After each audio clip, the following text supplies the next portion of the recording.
This is great. All right, hello everybody. Welcome to Arcadia RPG. My name is Shane, and we're here to play some D&D. We are a live stream just starting out. Tonight is our first session, so we thank you, any of you that are out there that are joining us. It is much appreciated. We are playing a 5th edition based game that's a complete homebrew, kind of a Redwall style, just more like creatures and animals in a forest setting. So, should be some interesting fun. Hopefully you guys can enjoy it. If we want to introduce if you guys want to introduce yourself, these are our players. I'm Meredith. I'm Brittany. They will be we'll be starting out just the three of us for a little while, and may add people as we go. But for now, for this campaign, it'll be the three of us going. So the fabulous duo that you only need. Joined by the Dungeon Master. Dun dun dun. Regardless, I hope you guys join the stream, and with that, we will jump into it. Yay! And so it begins. Finally. All right. And our story begins. We find ourselves deep in the woods, on a continent not much like any other. This is one primarily covered in forest. The creatures of this land have been living here for a millennia, untouched by many of a race hands. So these creatures were watched over by a benevolent being. This being, enjoying the time he spent with these creatures, decided to give them sentience, and therefore setting them off into the building of great civilizations. And for many, many years, they had a long time. So make sure you guys aren't going to spill that. We're fine. They had a long time without any wars or anything happening. But after a while, a darkness started to seep in. Ooh. Dun dun dun. Darkness. This darkness slowly started to encompass the land, and so this deity chose great warriors from each race to take up the fight against this deity, or against this darkness. They fought hard, and they were about to win until the last battle. They were betrayed by one of their own. This then set the deity to take the land and send it to a different plane of existence, where it now exists. Not quite as peaceful as it once before, because forays from the Feywilds and from the Mortal Realm plague the people of this land. And our adventure starts. It begins and takes place about 700 years after the events described. And with that, we begin. Starts, begins. And so? So, we begin in a dark forest. We see a group of adventurers, all grouped together, staying in tents and sleeping bags wherever they can. This is a haggard group, covered in full of armor, weapons, and just a mix of the races. You see some of the fox, some of the otter, the rat, the mouse. You see even a wolf, maybe a falcon, and some of the other creatures that inhabit this land. They're all beaten and haggard. Your characters awaken to this, looking around, not really sure where you are or what brought you here. You look around as you see these beaten, haggard creatures. One of the hedgehogs walks up to you and says, "All right, I hope you get a good night's rest. We have a long day tomorrow." And with that, blackness happens. Next, you awaken. Did I change music once again? But when did you get the flower crown? Once again, you awaken at the steps of a great mountain. As you see the peaks going above you, snow-covered, you look up and notice a great entryway followed by stairs. At the same moment, as you kind of peek in, you look to your left and right, and you see you have the adventurers standing there. And eventually they yell, "Charge!" And everybody takes off running up the stairs. You see that there's these black creatures that start running to meet you as your adventuring party works their way up and fights through these creatures. It's brutal. Many of you almost die, only to be saved by some of the clerics in your group, allowing you to come back. You fight your way through.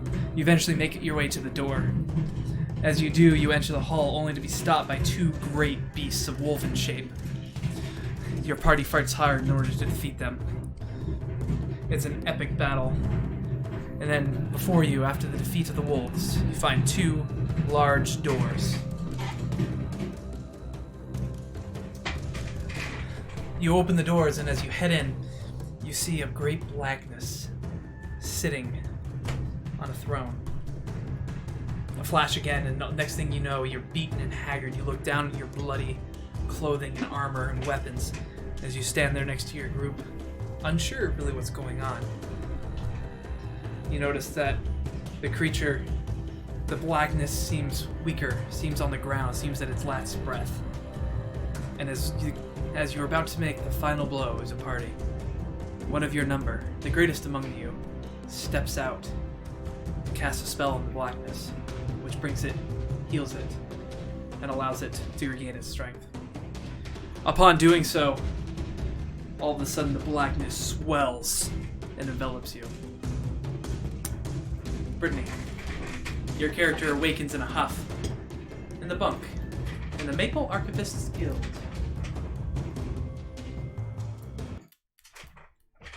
I'm really sure of what's going on or where you are. It takes you a minute to kind of find yourself again and realize where you are and what's going on.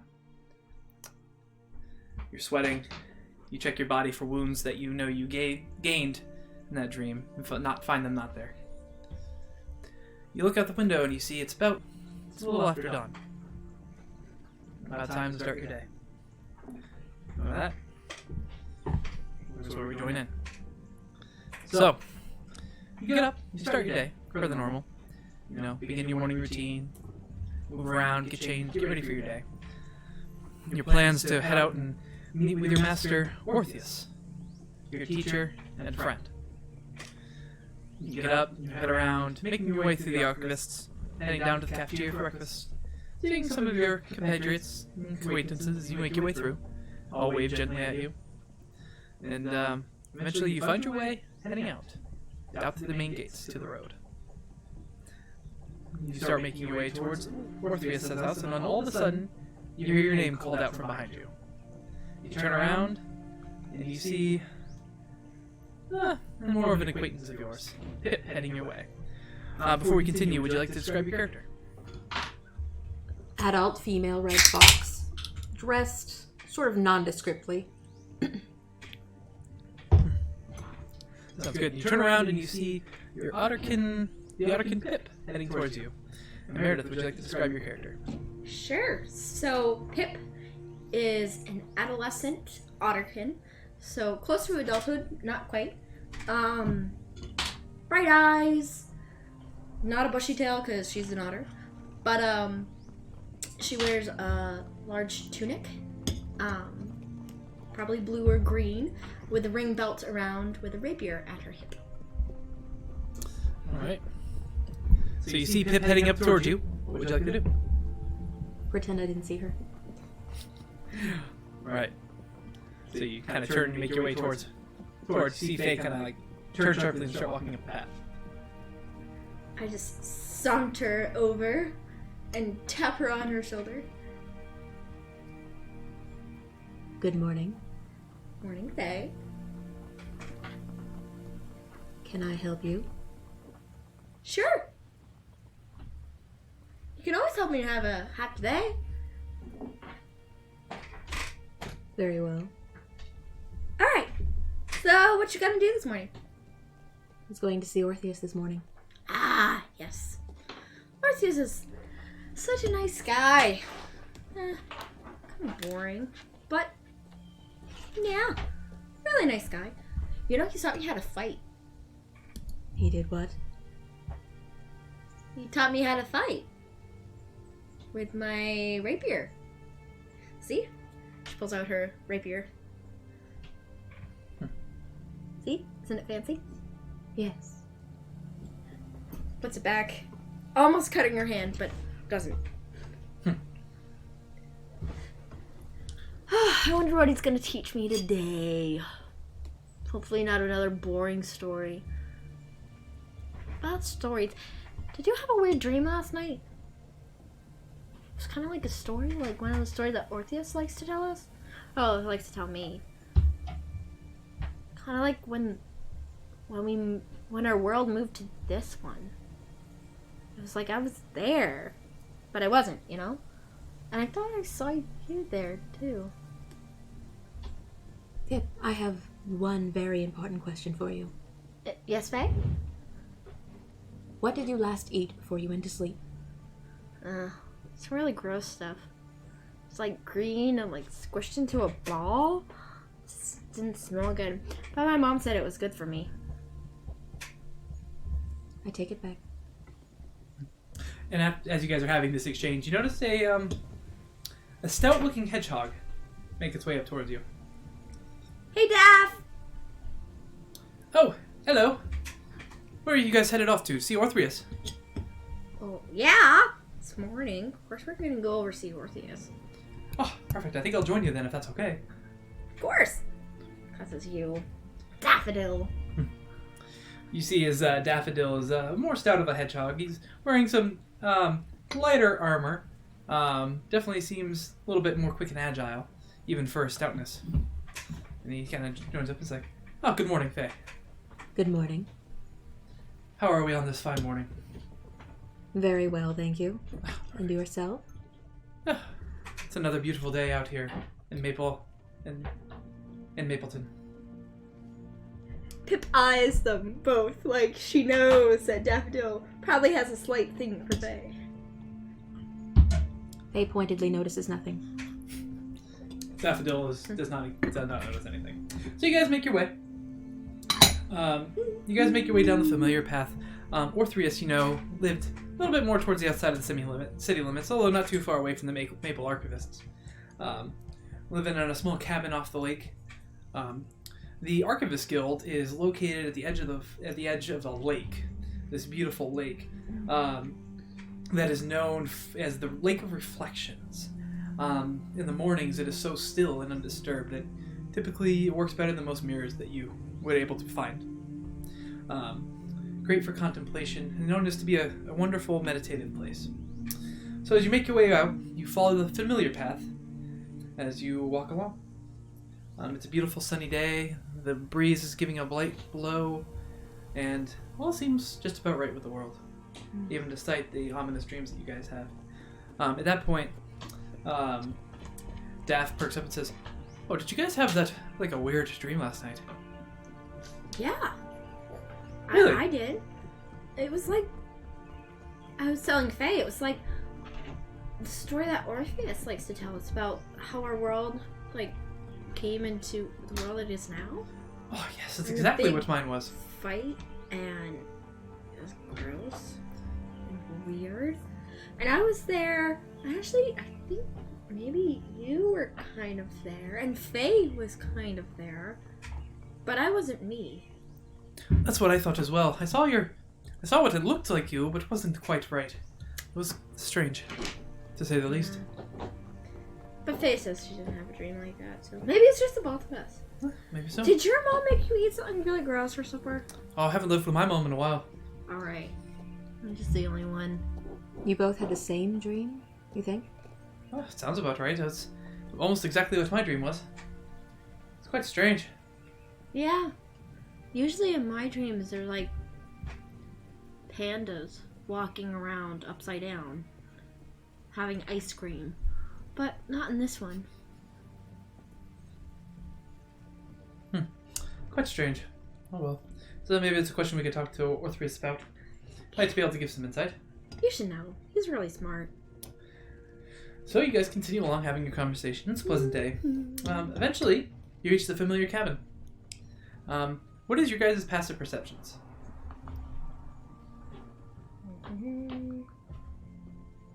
16. 16. 12. 12. Sounds about right. So, Well, thank you. Faye, you... Yeah, just you. Daffodil, you got nothing. You notice the door is ajar. Which is quite strange, because normally, even on a day like this, Orpheus was never one to just kind of like leave the door open. For no reason.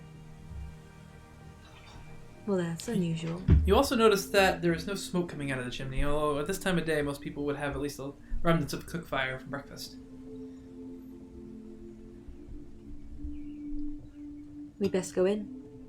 Well, yeah, we're gonna go see Orthreus. Of course we are gonna go in. Why wouldn't we? Can you see the door? Yes, it's his door. It's open. Why would it be open? That's my question. We'd best go find out. I think that's a good idea. Alright, so you guys make your way up to the house. As you do, you definitely notice the door is ajar, and it seems you don't hear any movement coming from inside as you get closer. So you have to enter the house. Pip will knock on the door before entering, just to be safe. So as you knock on the door, it kind of goes... You kind of just like... And as you do, it kind of... With each successive knock, and the door just kind of like blows open. You notice in the front room, it looks like as if the front room has been turned. The furniture is kind of strewn about. There's stuff laid around. Quite strange compared to how Orpheus normally keeps it. Normally it's quite spick and span, neat and tidy. Noticing that this definitely seems like a fight or something broke out in here. This doesn't feel right. I don't like this. Usually everything's put in a certain way. It doesn't... I think something bad happened. Daff, what do you think? Well, it's definitely strange. I'd never known Orpheus to keep his house like this. He's not around. That's not good. I wonder if maybe he was in a rush and made his way down to the guild. The archivists. Maybe. I better have a look around at least. Make sure. Let me check his room. He might be in there. Maybe somebody was just stealing some stuff. Maybe he's still asleep. Okay. I mean, he is old, right? He is old. Alright, so you make your way down to the back room. As you open the door, you look back and it seems like as if the bedroom is almost untouched, but you don't see Orpheus in his bed. It's quite a neat and tidy area. His bed is actually well made, and you notice that he has his desk and everything in its place. That's quite opposed to the front room. If either one of you would like, you can make an investigation check. Either or both. Nope, I'm not gonna make an investigation check. Why, what do you got? I have a -1 in investigation. Alright then. I don't want to investigate. 14. 14. Alright, so as you make your way around the room, in the bedroom, you discover a couple things. First thing you notice is you find some traces of some weeds that aren't really native to the area. They're very kind of like wet, and you see some traces of mud, almost in the shape of kind of flipper prints. Kind of strange. Almost like something more you'd find in a swamp than here. You also go to the back and you find a journal. You see it's Orpheus' journal, and you see it's open to a page with scribblings in it. Faye, what did you find? Did you find nothing? I'm not quite sure what I've found. If you would like, you can read the journal. Absolutely, I'm not above snooping. Okay, fair. But Faye, it was okay. So you read the journal. You use the page it's open to. You can notice it seems like this is his last entry. It talks about how he had recently returned, as you guys well know, from a trip out to the swamps out east. It talks about how he found a temple there, and almost like a lost civilization. But he had a little bit of problem with the creatures that were occupying the area. So he had managed to sneak his way in and did some research as sneakily as he could, but eventually he was discovered. And he was forced to make a hasty retreat. He spent many a day running back this way. It's about a 5-day journey, at least to the swamp. No idea how deep into the swamp the place was. And he basically ended up running the whole way back. And he wasn't 100% sure that they had lost his trail, but he felt fairly confident being back into the city. He was talking about how he would like to go back and explore more of the great temple that he found there. See what other secrets it might hold. Oh dear. What is it, Faye? It would appear that Orpheus had previously been followed. It's quite possible that whoever's ransacked the building would be connected.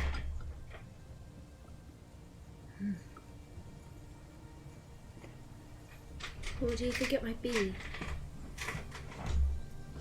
That I don't know. Do you think the people at the archive might know? It would be a good place to begin asking. Is there anything that you think we should bring to maybe see if anybody knows about it? Should we bring his journal? I mean, I don't really want other people to read his personal journal. I don't like I people reading my believe own that journal. this might be clue enough. And I'll pick up some of the weeds. Okay. So you get some swampy weeds. Thanks. Mm-hmm. Alright, well, I think we should go and ask them. Alright. See what's going on. To the archivist we go. Come on, Daff. We're gonna go to the archivist. Try to see if they know where Orpheus might be. He turns to you guys and says, I think that sounds prudent. Let's get going. So you guys make your way out of the house. Careful to close the door behind you. And you start making your way back towards the Maple Archivists.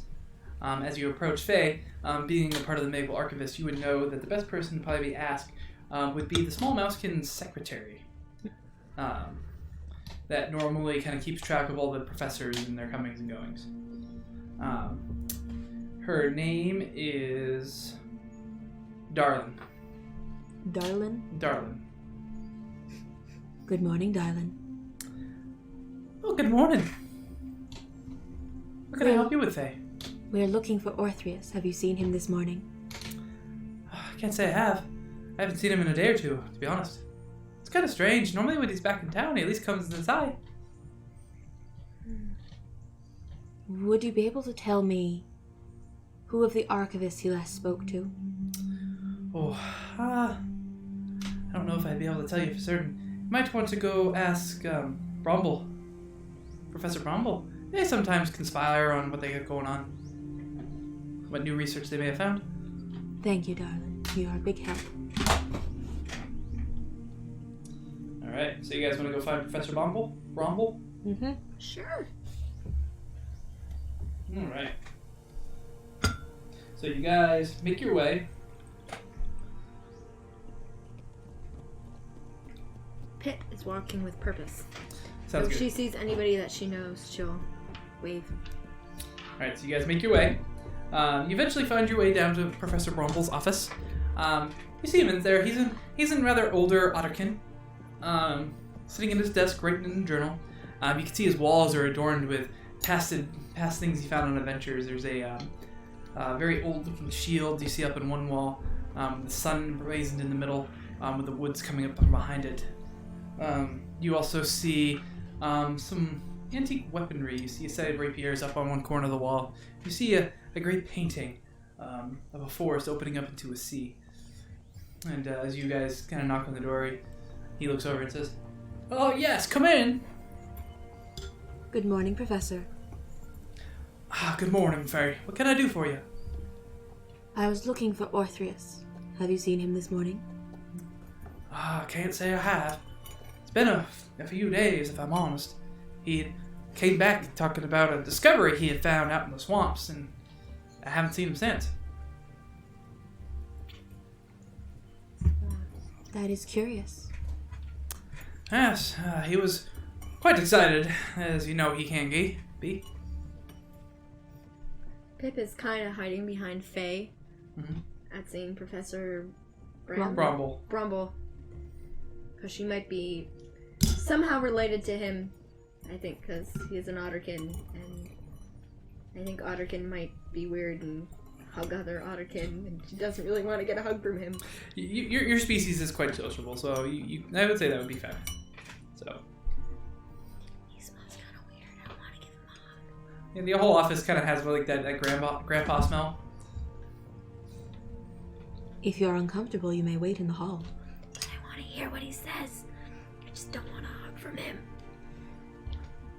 Professor, can you remember what Orpheus last spoke to you about, particularly? If I do rack my noggin, I think he had spoke about some bullywogs that were giving him some trouble.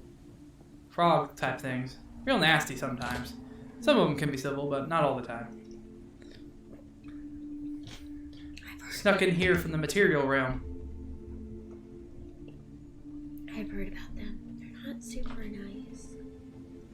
My brother did meet one that was actually kind of nice, he told me. But I don't really know. Microphone can't get you when you're whispering. I know. Do you know where in the swamp he went? Do you have a more particular location? Oh, best I can remember, he talked it was towards the center. He said he headed in, falling straight east. Eventually he started seeing some ruins. Followed those in and found the city and the temple. He says it wasn't until he reached the temple that he really started seeing the creatures moving about. Did he bring you any artifacts from his journey? No, unfortunately. He didn't have much he was able to get. They chased him out of there. Nothing at all? No, unfortunately. Just some scribbles. Scribbles? Yeah, some things he put in his journal. He showed me some pictures of some things he copied down. They must have been valuable. To him, maybe. Didn't mean much to me, but our specialties don't really intersect. You see, Professor, when we visited Orthris's house this morning, we did not find him there. But we did find much overturned furniture and these. He kind of reaches forth and he grabs the weed from you and he kind of looks at it. You can see he goes over to a desk and he kind of like pulls a piece off and he starts analyzing it. Ironically enough, fauna is his specialty. Flora, sorry. So he takes it over to a table and he starts examining it. He performs a little bit of test. You can see him wave his hands and use some magic to kind of do some tests on it. Comes back and says, "Oh, it seems like it's from the same swamp. You said his furniture was overturned." Yes. Oh, I hope those nasty critters didn't get him. That'd be unfortunate. That's exactly what we're thinking. Well, I could probably see if I could rouse some of the adventurers from the archivists and see if they'd be willing to go out and look for him. No need. But not all of them are here. No need. I'm currently not on assignment. I can go look for him. Oh, I'd appreciate that. He is a dear friend of mine, and I know to you too as well. I'm not here. He was gesturing at Death, Vidal, so. Alright. I'm not here. Oh, insanity. 9%. Not another Otterkin in the room. Somebody different? Well, if you're gonna go trace him after, if there's anything I can do for you, I'll be happy to help. But fortunately, my adventuring years are past me. Thank you, Professor. Nods his head deferentially.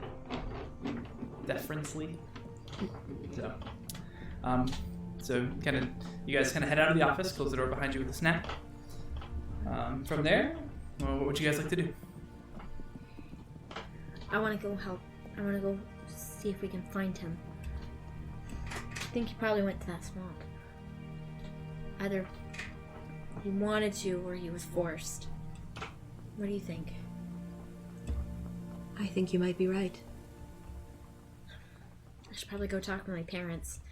See if they're okay with me leaving for a while. Will you join me? Yes. Oh, thank you. Alright, so I think we should head to my house. Alright, so you make your way. You know that the Mapleton is broken up into somewhat districts. I mean, it's a rural town, but it is sprawling because of the archivists there. There is kind of like a shopping district. There's like the districts where some of the races tend to congregate. You know the Otterkin in particular like to live near the water. So some of the rivers that feed into the lake, there's an Otterkin kind of like, I don't know if you want to call it a settlement or a grouping, where a lot of them tend to stay. Neighborhood. Neighborhood, there you go. That would be a good term. So you make your way there. You make your way to your familiar house.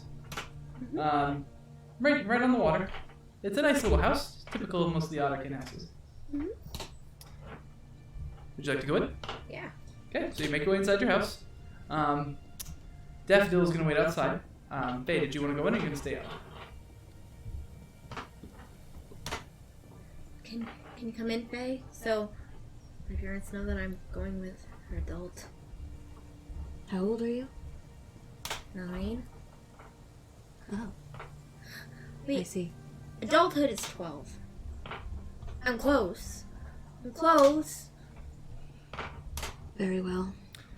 Yeah, for the Otterkins, that would be getting close to 16, 17 in reality. So a little bit, she's not far off. For clarification, that's exactly my reaction to going on an adventure with a 16, 17-year-old. Fair. All right, so you guys make it into the house. You kind of see as you run in, you hear your little brother come running through the door to see who it is, and sees it's you, and just kind of like, oh, turns around and heads back to his room. Oh, thanks. Thought you were Dad. I know. My footfalls aren't as big as Dad. I'm not a man after all. Yep, where's your mother? Probably in the kitchen. I'm over here, sweetie. Mom, I want to head out on an adventure. Is that okay? On an adventure? Can I go with my friend? Stand up straight. I'm gonna go with my friend and ally here. You see, Hey. you see your mother come out. She's a matronly Otterkin, wearing a standard clothes with the nice apron at the front. She's currently washing what seems to be some dishes. She comes out just kind of scraping a dish. She says, "Oh, you're going somewhere with Faye? Good You said morning, an Mrs. adventure? Wasselraft. Oh, good afternoon." Yes, an adventure, Mom. Yeah. So Orpheus is missing, He's missing. and we have an idea where he might be, and the college wanted us to help him find him. If we Yes. say that, it sounds better. So the college wants us has asked us to go find him. Oh, I see. Well, I mean, you have been training for a little while, and I knew the day would come when you'd want to head out and go do some other things. Oh, just, Faye, please keep an eye on her. Keep her safe. Of course. And if you're gonna head out, let me pack your bag. And she kind of quickly runs back to the kitchen. You hear the dish kind of like scrambles. It hits the sink. Mama, it's okay. Oh, just be a minute. And she keeps running around. You hear some things kind of like scrape around, move, and Mama, You're we'll rushing probably just about. be gone for a few days. The Well- swamp is a 5-day journey. Take the bag. Not a week, maybe. Okay. so she keeps running around. She eventually comes back to you, and she has like just a standard bag. You see she's filled it as you hand it to her. It's got a little bit of heft to it. So you look inside. It's got some food. It's got some travel. What would be like travel rations? You see it's some decent bread wrapped up in leaves. You see that there's a coat, or at least a scarf in there. And some other typical things that a mom would put in a bag. Mom, I'm not going to the Arctic. No, but you never know. It might get cold. It is getting close to the time of year. I thought it was summer, Mama. Yeah, but even so, those night chills. I'm afraid there is the need to travel light. I'll Oh. take the scarf, Mama. Not the coat, too. Alright, so you pull. She's like, alright. So you pull the coat out, she takes it back. It lines it back significantly. It was a heavy coat. So, well, take the food and please be safe and just don't get into too big fights, okay? I don't know what happened, but I just want you to be safe. I will, Mama. Faye's gonna be with me and Daffodil. So, I should be okay. Oh, And you should watch my brother anyway. For some reason, he thinks my footfalls sound like Dad. well, you've always had heavy feet. Sort of. I mean, I am a girl, not a man. Keep on telling everyone that here. Oh, I know, sweetie. It's okay. Alright, well, I'm gonna go now, Mama. Okay, be safe. Please be back soon. Don't get in any trouble. Yeah. Bye, Mama.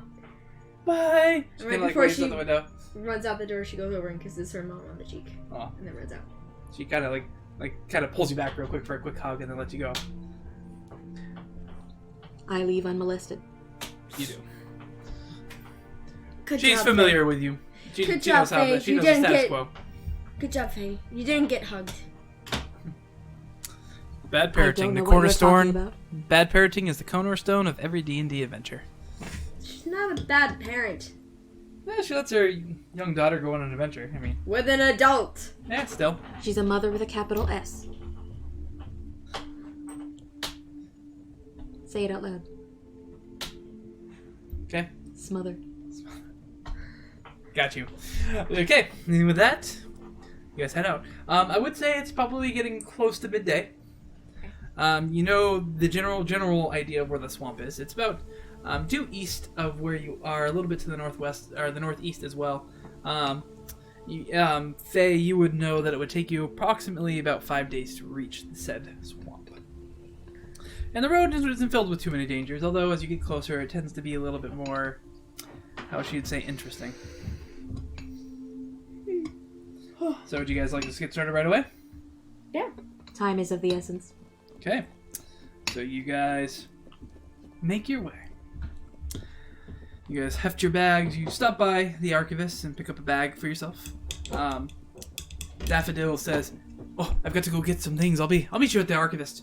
So he heads off to his place and picks up a bag as well. You guys all meet back up at the archivist's and the front gates, and you head off. So I will say that you guys have options. So typical travel speed in Dungeons and Dragons is, I believe, 25 miles a day for normal pace, 20 miles a day for a slow pace, and 30 miles a day for fast pace, depending on how stealthy you guys would like to be. This is obviously, you guys are going to be starting at about midday, so you'd only be able to get half of whatever you do choose for your current travel pace for today. Well, I mean, we know where we're going. We know, like, we're still going to be probably still in some sort of town before we camp for the night. So, why don't we just try to get as much speed in today and take a normal pace tomorrow? Does that sound good to you, Faye? Mm-hmm. What about you, Daff? Does that sound about right? Oh, you know me. I'm easy. I'm up for whatever. But does that sound about right? Yeah, that sounds about right. I mean, staying in town, kind of outskirts of town. I mean, we'll get out of town pretty quickly over here by the archivist, but it's not about half a day's journey isn't too dangerous. Yeah. And we got me. Put that away, please. Okay. See, as she pulls out with a flourish and then puts it away. So, all right. So you guys head out. I would like one of you guys to head the travel. I would need you to make a survival check.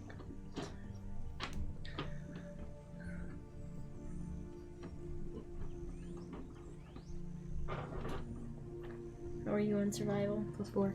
Yeah, you do it. All right. I have a +2. 11. 11. All right. So with that, you guys make your way through. You notice some other few what's the word I'm looking for? Travelers. You notice some regular some people just walking around. Some you run into a couple houses as you make your way out. There's not a lot of people that live on this side of town in particular, but there are some farms and some regular folk around and about. So you make your way through, and eventually, about halfway through your journey, you make it to the outskirts of town. You start heading, following a path that heads, that way for a little while, before eventually you'll have to start trekking through the woods. As you continue along, you eventually find yourself. It's starting to get dark. It'd probably be a good idea to start getting a. Do you know my help? Could you pass it to you, please? You eventually find yourself getting about dark. Would you guys like to find a place to rest or push on? Probably find a place to get rest, because sooner we go to sleep, sooner we wake up, sooner we move. All right. Again, don't you agree? Sure. So I'll say with your survival check, you're able to find a decent place to sleep. It's not the best, but it's not bad. You feel relatively safe. Are you guys going to keep watch, or are you guys just going to head right to bed? If you would like, between the three of you, I would allow you to keep watch, and I'll get a long rest if you would prefer. Sure. Yep. Okay. So who would like to helm the first watch? Daffodil will take the middle watch. I'll take the first watch. All right. So that leaves the last watch with you. All right. I need for you to make me a perception check, please. This is the first roll of the evening. Nope, she already rolled, Shane. Oh, did she roll for? Oh, yeah, Yeah. the investigation check. I The apologize. ill-fated. What is this? What am I rolling? Perception? Perception. 16. 16. All right. Thank God, because I'm rolling crap. Let's need.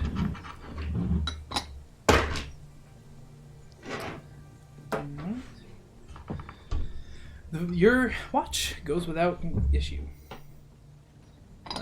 Daffodil will take his turn. And he rolled a natural 1. Oh, Daff. So He doesn't wake up at all for his... He fell asleep. you go and you wake him up, and he eventually kind of waddles his way over and kind of pops himself up. See, seems like he's pretty tired. He might not have slept so great the night before. As you guys continue into the evening, yeah, he falls asleep. Troy, It comes about time for your watch, Pip, and you kind of like weren't having the best of sleep, so you kind of wake up and you look over and you notice the Daffodil's asleep.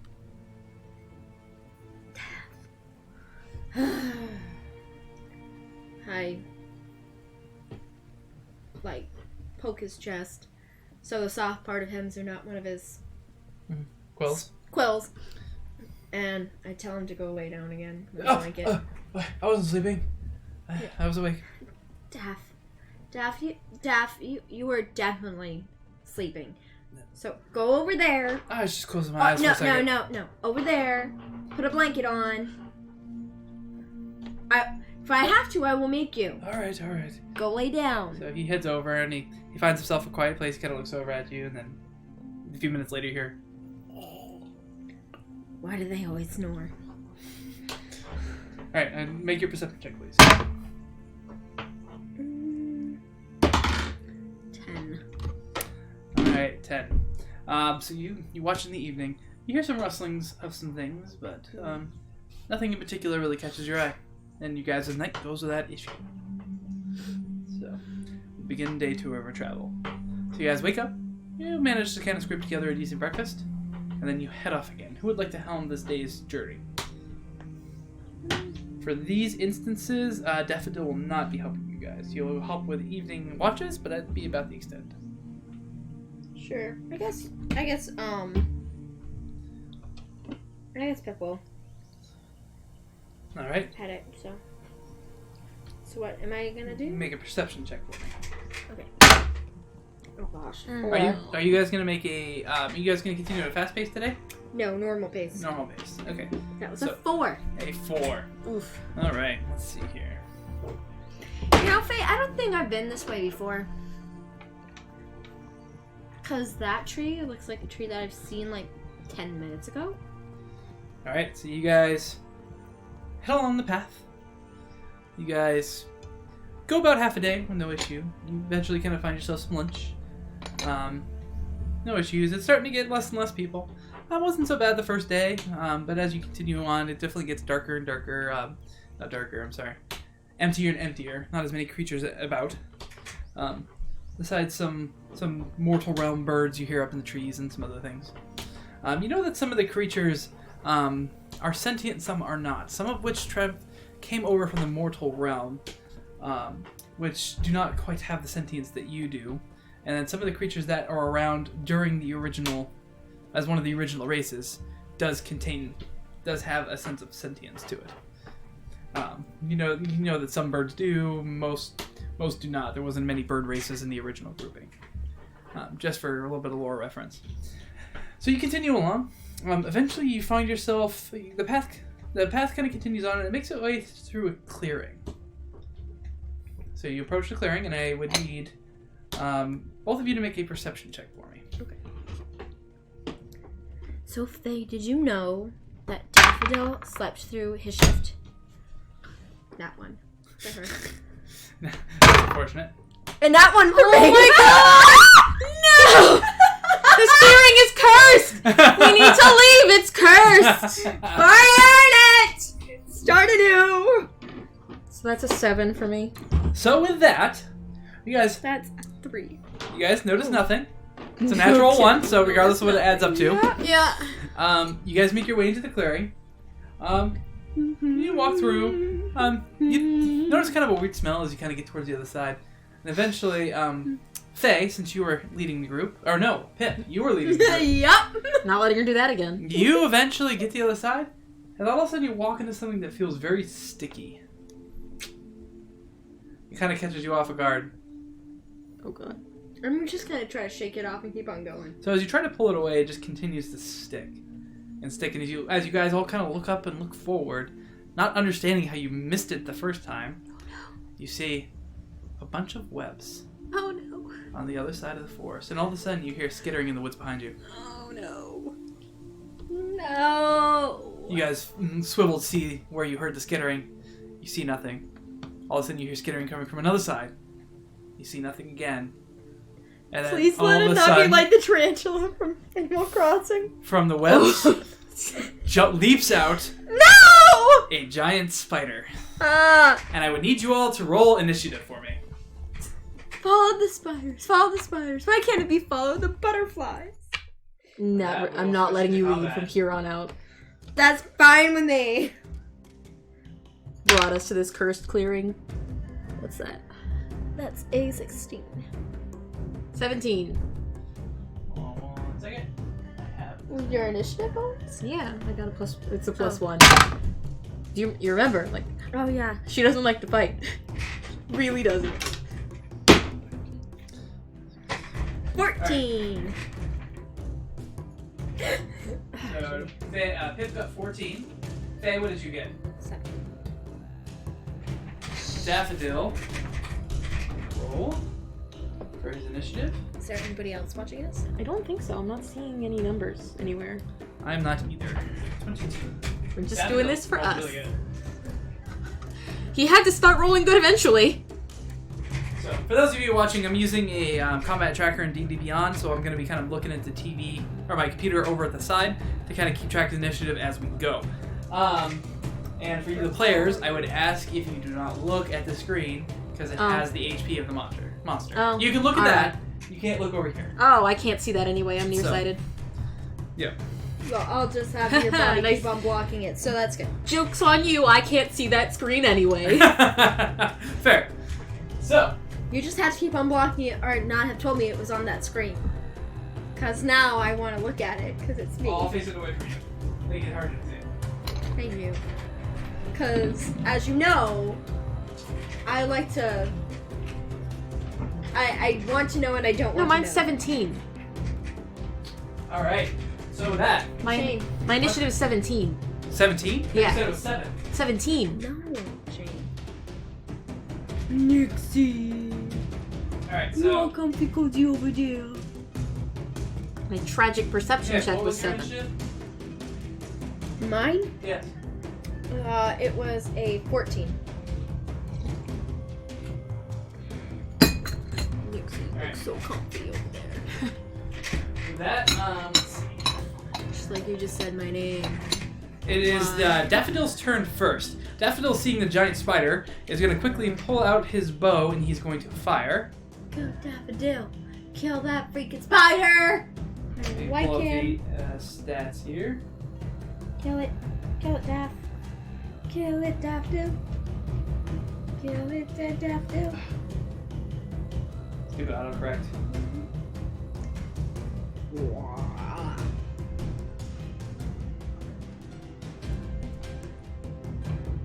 Alright. So let's see. He rolled a 17 to That's it hit. for the tea. That doth hit. That's good, because I have a... Actually, you know what? I'm not going to track his hit points over here. I'm just going to track them on my paper. There you go. And I don't have to worry about it. Yeah, it still says we only have one viewer. Low tech is best tech, and that's me.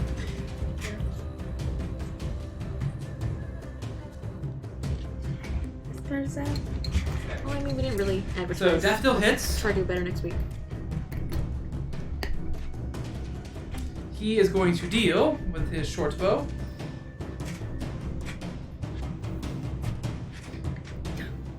Five points of damage. So you see, as Daffodil is quick on it, he quickly pulls out his bow and then takes a shot at the Ettercap. It ends up shooting out and slamming into the side of it, and it kind of squeals out in its spidery voice, like. I hate it when spiders make that sound. Yeah, you know, it's a good A time. really squeaky door. With that, he's going to kind of make his way closer to the side, and that's the end of his turn. Next up, we have Me. Faye. You are up. And learning absolutely nothing from the test round, I'm going to try and hit it with my crossbow. Do it. Is there any more than that? Is there any more what? No. Tiny bit. I'm just gonna add it to my tea because why not? If that's okay with you. Yeah, we're nuts. 13! 13. As I said, learned absolutely nothing. Just hits. I'm not used to this. She's not. It doesn't really happen much. Tragic. Alright. Roll your damage. 6! Alright, 6 points of damage. Not as tragic as last time. We're off to a good start. That is sad. So you pull out with your crossbow and quickly take aim and fire, shooting it and grabbing it on the opposite side of Daffodil hit with his. Would you like to move at all? Or you stay where I you're am at? within perfect range to hit it with the crossbow. I do not need to get any closer to the spider. Yep, it's approximately about 25 feet from you guys. It leaped over you and landed in the middle of the clearing. You guys have your backs to the webs currently. 25 feet is not enough room between me and a spider? So you gonna stay where you're at? Oh yeah, the other way, only other way is the webs. Alright, with that. Pip, you're up. Alright, so Pip is going to go up and she is going to attack this stupid spider. Sounds good. Alright, so she's going to attack it with her rapier. Roll your attack.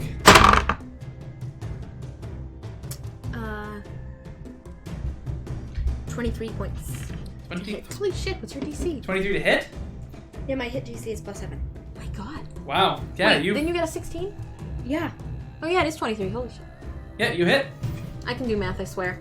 Yeah, that's fine. I'm not usually good at math, so I'm surprised that I got it right. Alright, roll your damage. You guys are tearing into this thing. 10 points of damage. It's a spider. Alright. So you reel back and you run up forth with your rapier and you end up carving into it, cutting one of its legs off as it kind of squeals in pain. It looks at you very pointedly and angrily, and it lashes out. It is now the Endercat's turn. Wait, does the DC mean you add that to the damage roll as well? Huh? Did you add that to the damage roll as well? So, see my damage I have different. So this is the hit, Mm-hmm. and then this is the damage. So Okay. That's what I thought. I just Yeah. was checking. I also could use an action surge, You could use an action surge if you're not done with your turn. which you never asked for. Was my turn. I apologize. I didn't mean. How dare you? Would you like to do anything else? Yeah, I'll use my action surge. All right, you use an action Action surge. All right, what would you like to do? I'm going to attack that horrible gross spider again. All right, roll your attack. That is a 13 to hit. A 13. That just hits. Roll your damage. 14 points of damage. Alright, you guys are tearing into the spider. For those of you watching at home too, the HP that you can see on the combat tracker is not accurate. I rolled for its HP earlier. So, alright, so you end up carrying the spider, cutting another one of its legs off, and it is furious at you. It is now its turn. It's going to go ahead and use its web on you. I don't like that. That is a natural 20. No! Yeah. You are restrained. Uh-oh. So, where is that on extras or where do I do that? There's conditions. Where? It's up there at the top. Okay. So, Restrained. restrained. I am restrained. Yes. And with that, it's gonna end up kind of going into the woods a little bit. You kind of, I would need, Faye, your passive perception is 16. Yes. As it wanders into the forest, you lose sight of it. Roll the higher stealth check. I don't like that you said lose sight of it, not it leaves. It is now Daffodil's turn. Daffodil looks around. What am I rolling for? You didn't need to roll. Oh. It was your passive perception versus his stealth, and his stealth was higher than your passive perception. Damn. So, That is way higher than Daffodil's. Daffodil has crappy perception. So Daffodil looks around, has no idea where the creature is.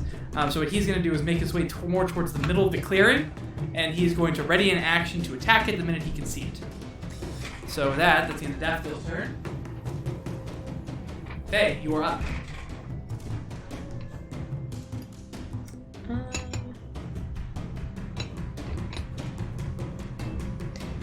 Faye, I'm stuck. Yeah, that's true. I'm gonna can I use my action to kind of cut her out of the web? Yes, I will need you to make an attack. Alright. To try to cut against the webbing.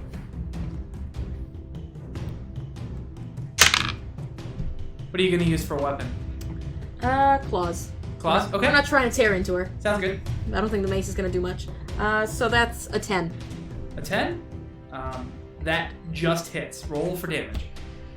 Story of my life.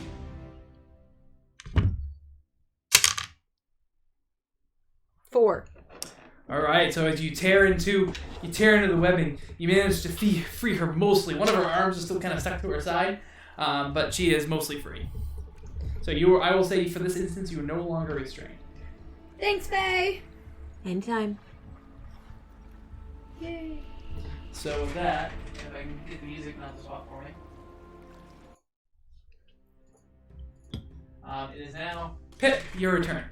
Alright, so Pip is going to do the same sort of thing as Daff and get to middle area and hold her action. Alright, you're gonna hold your action to attack? Yes. Alright. So you ready to Thanks, have action? Next, it's now the Ettercap's turn. You guys hear her scrambling in the woods. I don't like that. All of a sudden, he jumps out and he makes an attack against Faye, because she's closer to the edge of the woods currently. Rude. That's going to be a bite attack, and that is going to be a 10 to hit. Ha! That does not Doesn't hit. Alright. Now he's going to swing one of his long legs at you.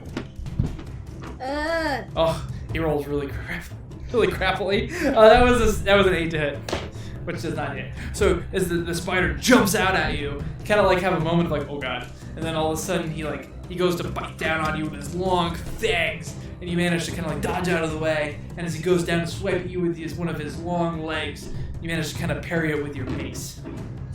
Was Daffodil able to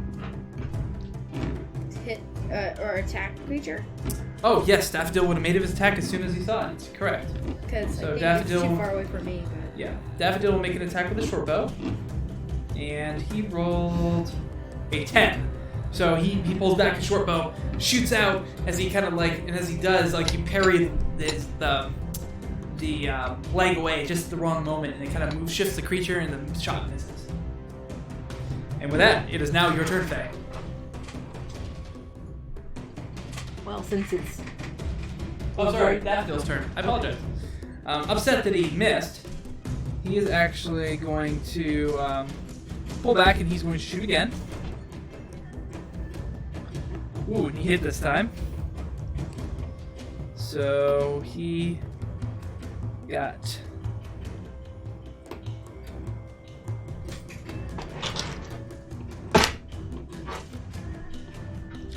He hit with 11 points of damage.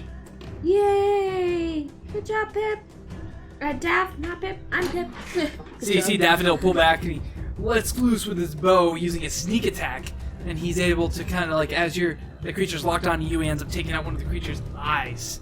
Ew. And that creature is hurting. And with that, that's the end of Daffodil's turn. He's going to stay where he's at.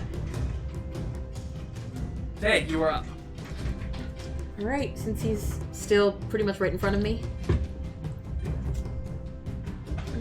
I would say this is a moment for the mace. Do it.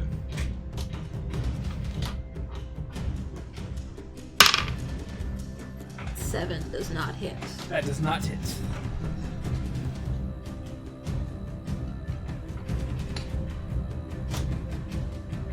Anything else you would like to do? Move away. Run That's away. probably a good idea. Run away, Faye! Let's get away from the spider. Let's stay out of his immediate vicinity. Okay, so if you're gonna move away from the spider, you'll give him an opportunity attack. Oh, that's right. You used your action to attack, so you do not have to disengage. It's worth it. Alright, so you move away. He's gonna make an opportunity attack against you. He rolled a natural 1. Yes! So as he swings out at you, he just misses, and his leg kind of gets stuck in the ground a little bit as you manage to kind of scurry away. So you want to move your full movement away from him? Yeah. Yep. Okay. So 30 feet, or is it 25? 30 feet. 30 feet. So you move your full 30 feet away from the creature. As you do, that now brings us to Pip's turn. Okay. Can I reach the spider? 25 feet. You can reach the spider. Okay. So I'm gonna rush up to him and I'm gonna attack him. All right. My rapier. Go up and make an attack. 20 to hit. 20 to hit. That hits. Roll your damage. 15 points of damage. All right. With that 15, how would you like to do this? So Pip is gonna be frustrated at having to deal with a spider in the first place, but the spider being mean to Faye and to Daffodil and to her, she is just gonna like blindly just start slashing the thing. So as you kind of run out and you start blindly slashing, you end up kind of cutting into its face and its many eyes. So you do it, squeals out with pain, and you end up getting a lucky blow underneath its kind of like abdomen. I don't remember what it's called. So, and then you end up striking a critical blow as the kind of like this goo kind of leaks out from it and it falls to the ground dead. Well, I guess I did that. Well, it's dead. He certainly is. Daffodil's like, oh, that wasn't so fun. So Pip is gonna remove any of the webbing that's left on her. Fair. Like, disgusted. Like, like when a kid walks into a spider's web. What's my name? Alright, so you successfully get the spider webs away from you. You're now clean of spider webs. And you see that the spider purposely set this up. The webs were a little bit more difficult to see the way that they were set up, just inside, kind of like the forest on the opposite side. You see the path kind of heads right through them. And you notice on the other side, the webs kind of continue for a little ways, but they do eventually stop, and you see the path continue. So, this giant dead spider sitting in the middle of the field now. Do I recall whether or not giant spider ichor is at all valuable? I would like you to roll... Let's make that... an intelligence check. Actually... Yeah, let's make it straight intelligence.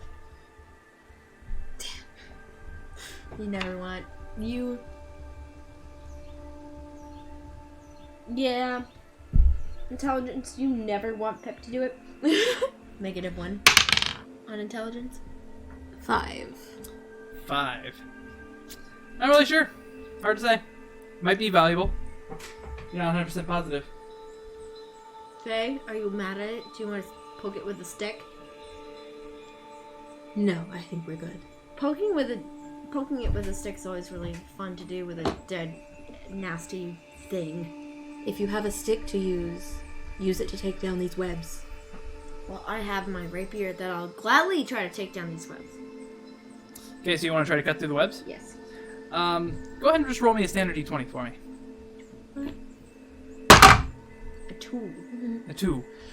You start cutting into the webs, and after a little while, you sort of become so bogged down with webs you can't cut anymore. So you kind of have to, and it's wedged in there. I need you to make a strength check to retrieve your sword from the webs.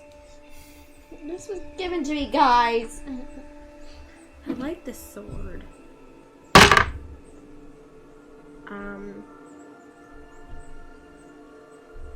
So that is... Wait, strength? Strength, yeah. That is going to be a 19. 19. All right, you've successfully pulled your sword out and you managed to leave all the webs behind. Would you like to continue to try to get rid of the webs? I'm gonna clean off my sword first, and then I'm gonna try once more. Learning from the last time, you managed to kind of cut through the webs, and it takes you a little while, but you do manage to kind of carve a hole through them and try to get rid of some of the major ones that would trip people up. You guys don't see any other spiderlings or anything along the way as you continue. You didn't see the first Pathway one. seems clear. That is completely fair. Alright. Well, we can make it through this hole that I carved beautifully. Like wood dinner. Daffodil kind of comes up behind you and says, "Oh, that was a good job. Well, at least we don't have to worry about other people getting caught in this spider's web." Let's get out of here. Yes! Alright, so you guys head along. The rest of your day continues without issue. You see there's a few clouds in the sky today, but you don't think there might be any issue of rain. As you get closer to the evening, I would like one of you to make a survival check for me. Find a place to rest. That's the one that you don't have much. I have +2 in survival. Mine's +4.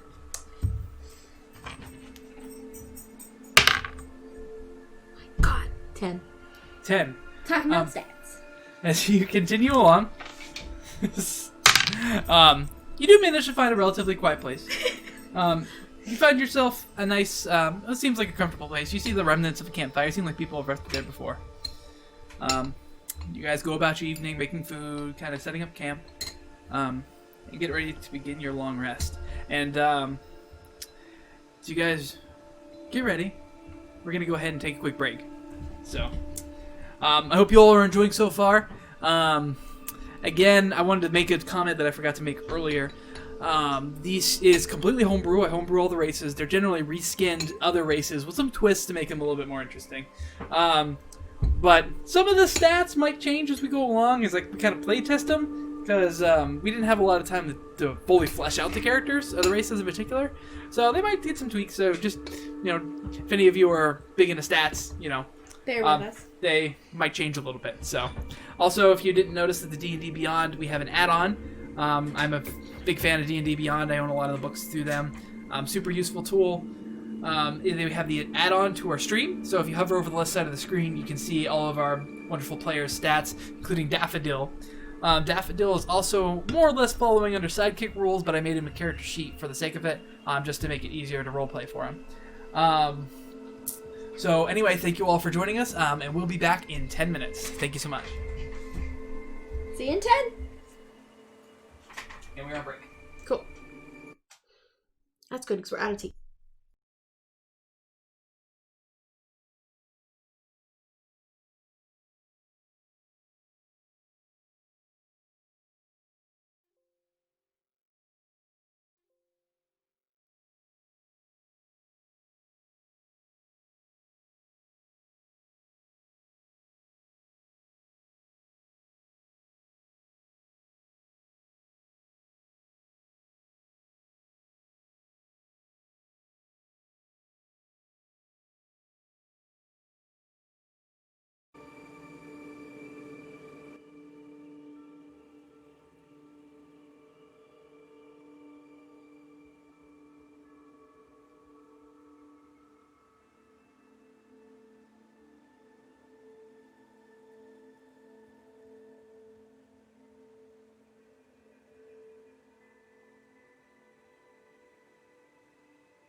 Hey everybody, we're back. Thank you for the patience. We had to refill the teapot and Release other our bladders. drinks.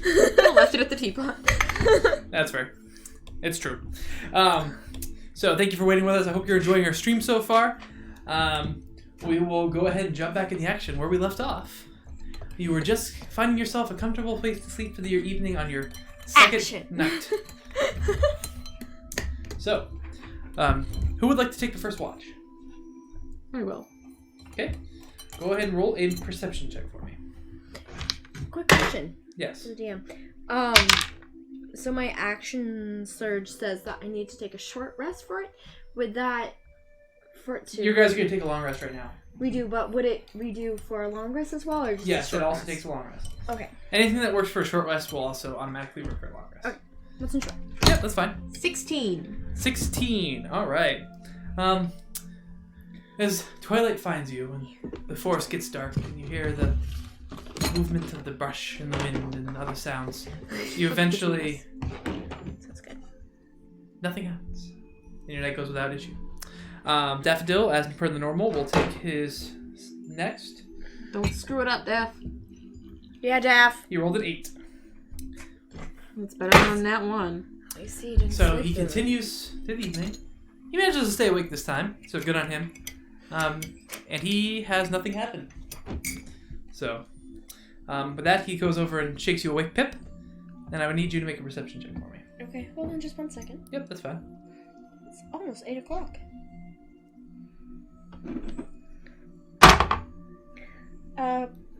Perception check? Mhm.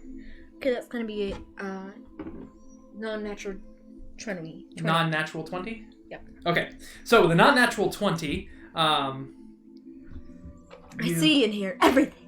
basically, And maze at the night. you continue through the evening wide awake as your thoughts contemplate you as you kind of hope and wish for your Orpheus to be safe. Begin. And Oh my God. your night goes without issue. So, you guys wake up, have your morning, and your day continues on. I would like one of you to make a survival check, or a perception check as you guys continue your day. And now, everybody, it's obviously 8 o'clock. You said a perception check? Yes, please. 23. 23. I'm gonna see those fucking spiders coming this time. Well, we'll see what you run into No today. damn spiders! All right. Spiders, get the hell out of here! You guys continue along. A little ways into the morning, you start to hear the rumblings of a stream. As you guys make your way towards it, you guys find a nice, cool, clear stream. As you approach, you notice a ratkin sitting there next to the stream in familiar robes. He's wearing the robes of the Makeable Archivists. As you approach, he turns and he notices your presence. He says, "Oh, hello there. My name's Waldron, from the Maple Archivist. Oh, seems to be like you." He notices the colors that you wear as well. Good morning. What you be doing out this far away from the Archivist Guild? Should we tell him? Traveling. Just like yourself. Yeah. Fair, I understand. Is there any issues still on the road coming back from town? I'm assuming that's where you came from. We did have an issue with a spider, but it's dead. Oh! Could be more. Big spider? Yes. Very large. Could be more. Be careful. Beware of stray webs. They're quite sticky. And gross. Oh, I'm not a fan of that. I almost ran into some bullywogs myself. That was unfortunate. Are those what we're looking for? I don't think we want to come across any bullywogs. Oh. Well, if you continue on the path, I mean, if they were heading the other way, heading towards the swamp, it was, I don't know, a couple days back. So, you think you should be alright.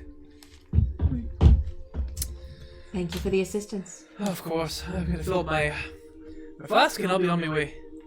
You can see as he kind of deeps down, takes a nice long drink, fills up his cup one more time, and nods and heads off, heading back towards the guild. So you guys find yourself, you can fill up your flasks, your water skins, kind of have a minute to be able to enjoy your lunch. And you This guys... is also going to take a little swim.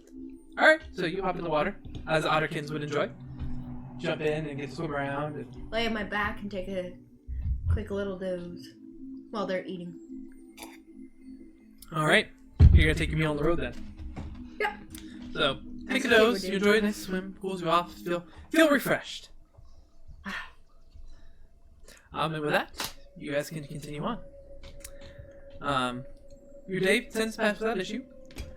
You guys eventually find yourself a nice, that perception check.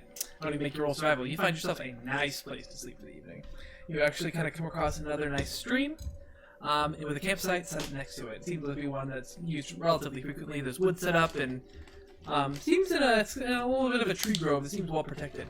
So, seems like a nice place.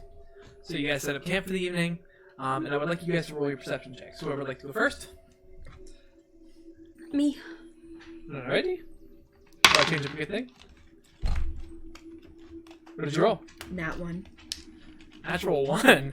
Alright, so you Good night, everyone. you start your evening, and in the safety of the trees, you kind of feel more comfortable.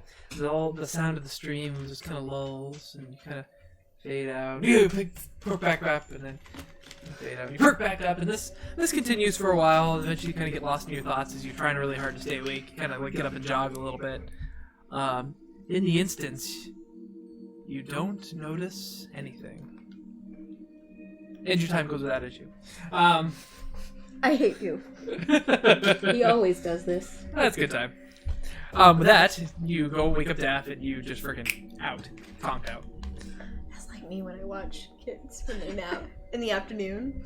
Because in the morning I have to wake up so early, and then when they nap, I crash. I can't stay awake. It's horrible. I can't. With that, Daffodil, it's his turn. He rolled a natural 20. Woo! He hears everything. He ends up actually like hearing the splashing of fish. He goes over and manages to catch a few fish in the evening, using his fishing skills. Of course, he goes and catches some fish. So, with that, he ends up kind of heading himself off to sleep, wrapping the fish up for the evening for breakfast. Then he wakes you up, Pip. I would like you to roll a perception check for me.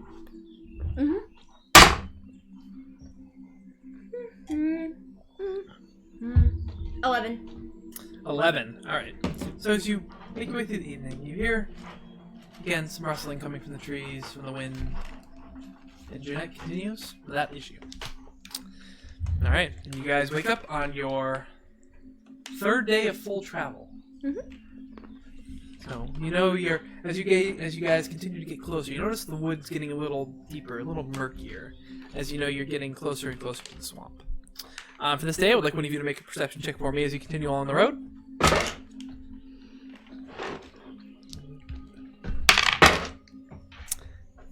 $19.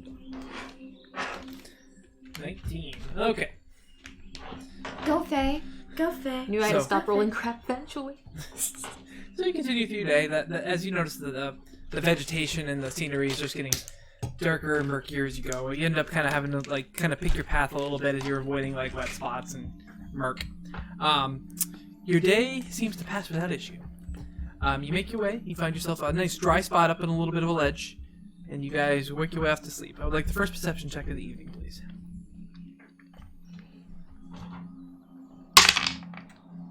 Woo! 25! 25. All right. Beautiful! I'm back. She's back, baby! With that 25, you keep your watch for See the the evening. monsters right behind you. It's a little bit more kind of sounds coming from the swamp as you hear things bubbling and moving around, and it's a little bit on the creepier side. You do notice as you're getting towards the end of the watch, you notice the blinking. Sorry, please continue. Oh, it's good. It can sneak up on you. It's fine. You guys see the blinking of some lights off in the distance heading your way. I will wake up my companions. All right, so you wake up to your companions. Mom. Oh, wake up. Daffodil's like, oh, what is it? Wake up, Oh, roll D4. Not that T4. Fair. 4. Perfect. Where'd it go? You managed to hit Daffodil without dealing too much damage to him. So, what is it? She woke us up, Daff. What is it? Look over there. Where? You kind of gesture that direction. You notice as she points in that direction, you see lights kind of like floating through the air, bouncing up and down, heading your direction. That's just lightning bugs. It's okay. We can sleep, right? Lightning bugs do not live in the swamp. How do you know? They could live in the swamp. I have been by this way before. Alright. Are you sure?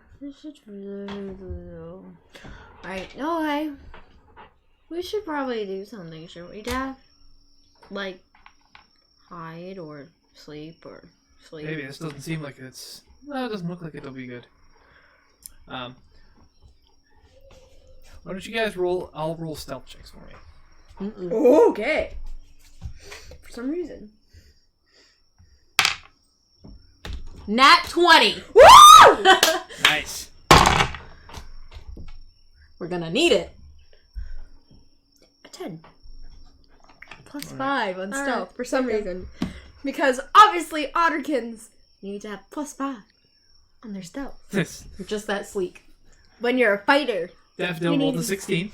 So collectively, I Good say your guys' stealth is pretty well. I'm gonna go ahead and... Pip is a kid who's tired. Okay? That's why she's- Teenager tired. That's why she's still. Oh, okay. Oh no. That's not as stealthy in the world, but... Yeah, they rolled really high. Alright, so as you see, one of the lights kind of breaks off in a group and starts making its way towards you. The rest of the group kind of ends up fading out into the darkness. And the other one continues to head your way. Is there anything you'd like to do as it gets closer?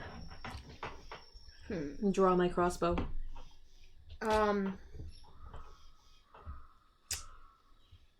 So Pip is gonna see where it's sort of coming from, and is gonna climb up in a tree to jump down onto it when it comes near.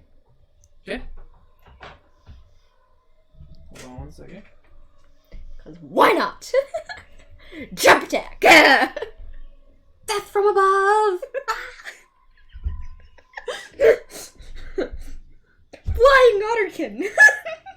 Why does that sound like a kung fu move? Flying anything is a kung fu move. Flying butterfly! It's fair. That doesn't sound like a kung fu move. Crouching otter, hidden hedgehog. That's so beautiful. Fiery fox. Crouching Otterkin. Dang it.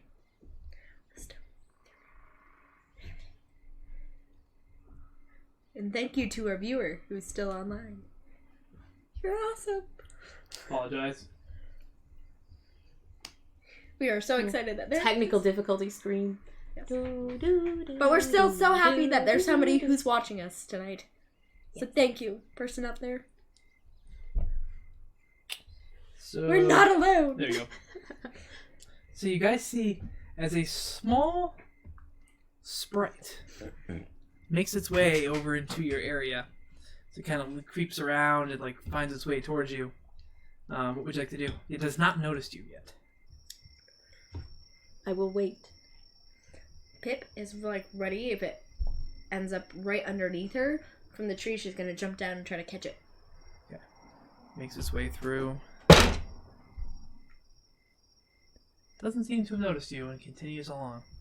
After a short period of time, it ends up losing you. And fades into the darkness.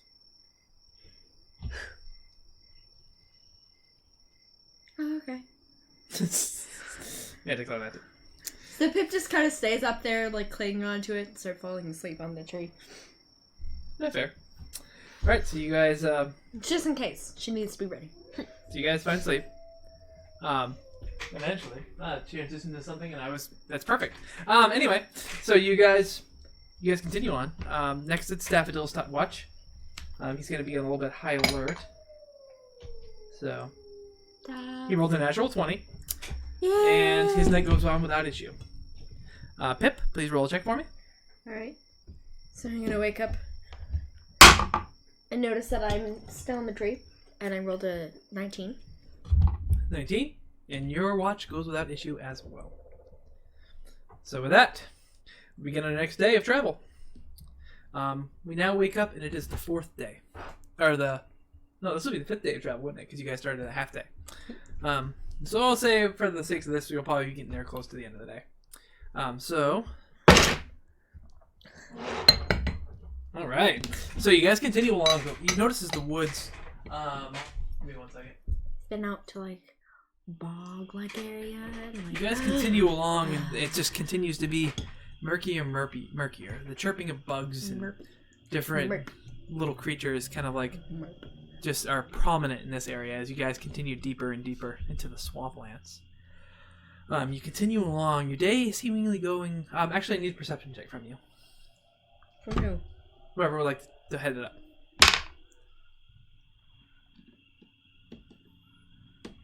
17. All right, so you continue your day. You notice the creeping and crawling as the ground seems a little bit more alive, as the bubbling of swamp water, gas, the smells are unpleasant, and the bugs as they move around. You continue along until eventually you find yourself... You end up finding a cluster of trees. And you're not really sure why, but you feel drawn to these trees. There's something peaceful about them. As you make your way closer, you eventually kind of peek your head in. As you do, you notice that the inside of the trees is covered with a very soft and spongy moss. It is well protected from the outside. As you go in, it's eerily quiet as the breeze that you were feeling and the smells of the swamp dissipate as you enter inside of this cluster of trees. It seems... I would like you to make a nature check for me. One of you, whoever would like to. Oh, it's gonna be me. It's gonna be me. Yeah, please, because I have a -1. I do not.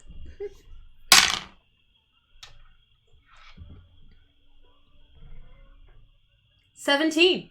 17. With a 17, you recognize this as a traveler's hold, as it has become known. It's a cluster of trees, something of remnants of the old realm, that the great arborists of the land made these cloisters a safe place to sleep without any issues. No evil creatures or anything that wishes anybody harm can enter this area. That is extremely not what I was expecting. Any wind, anything bad. It's just a peaceful, quiet place to sleep without not having to worry.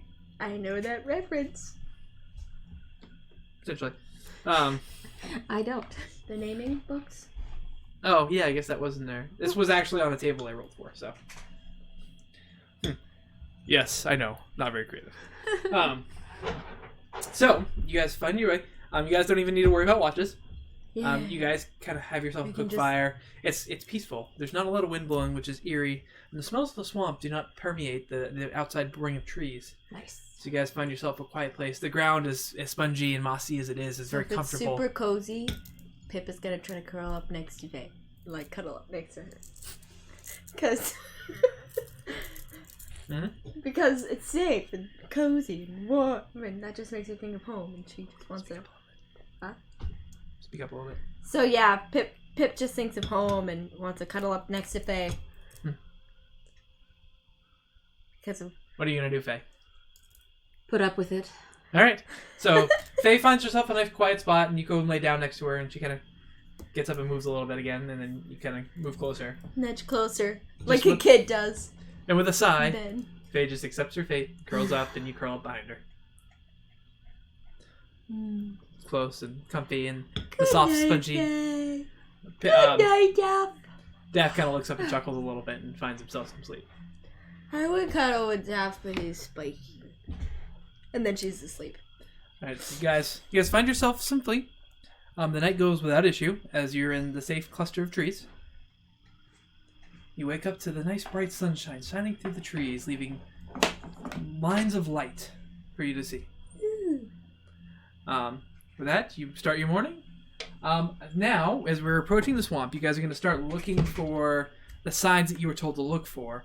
With that, I would need a perception check. And now you guys are going to start being on the lookout for the remnants of the city that you were searching for. Okay.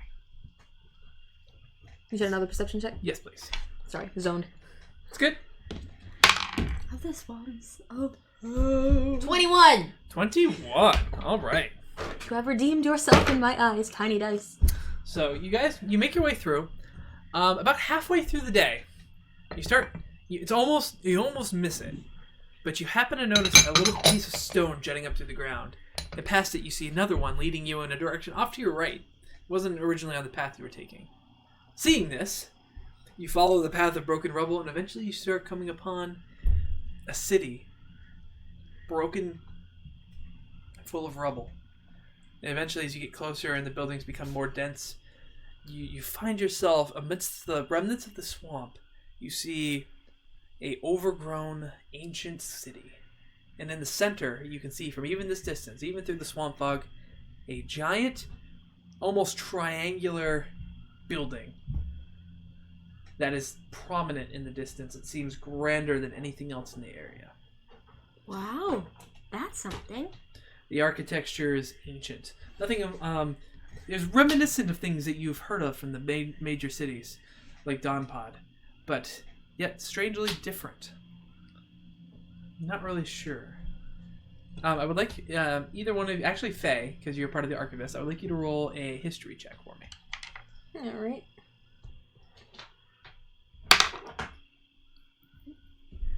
We lost our viewer. 4. Yeah, you're not really sure why these would be here, so.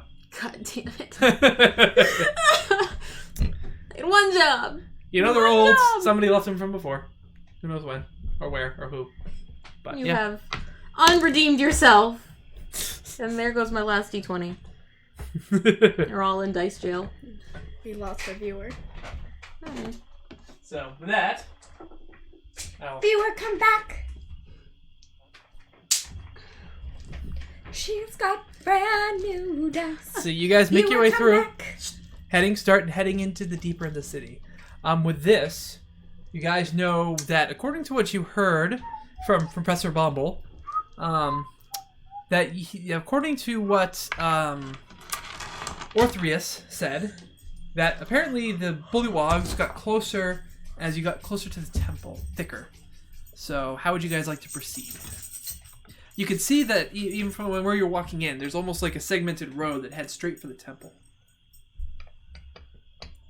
Should we start calling his name, or do you think that's just, like, dumb? Might be a little too obvious, yes. Okay.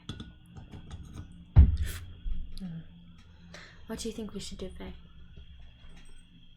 This road is terribly clear, but I don't believe it would serve us to go in too obviously. What do you think, Daff? Well, you know me. I'm always one to stay on the sneaky side. I think we should take it slow. Maybe dodge between the buildings.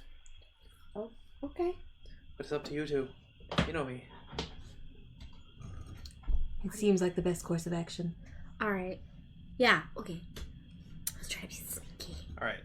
So, your pace is going to slow a little bit as you're making your way towards the city. I would like you all to roll stealth checks for me. Please don't screw up, new dice. Throw it away. Dice jail. We're gonna die today. I got a 19. Brittany got a nat 1. Oh, that's unfortunate. Yeah, it is. Yes. Alright. She's a fox, for freak's sake. Daffodil rolled a 9, so you guys Oh my gosh, guys. You guys are so well off.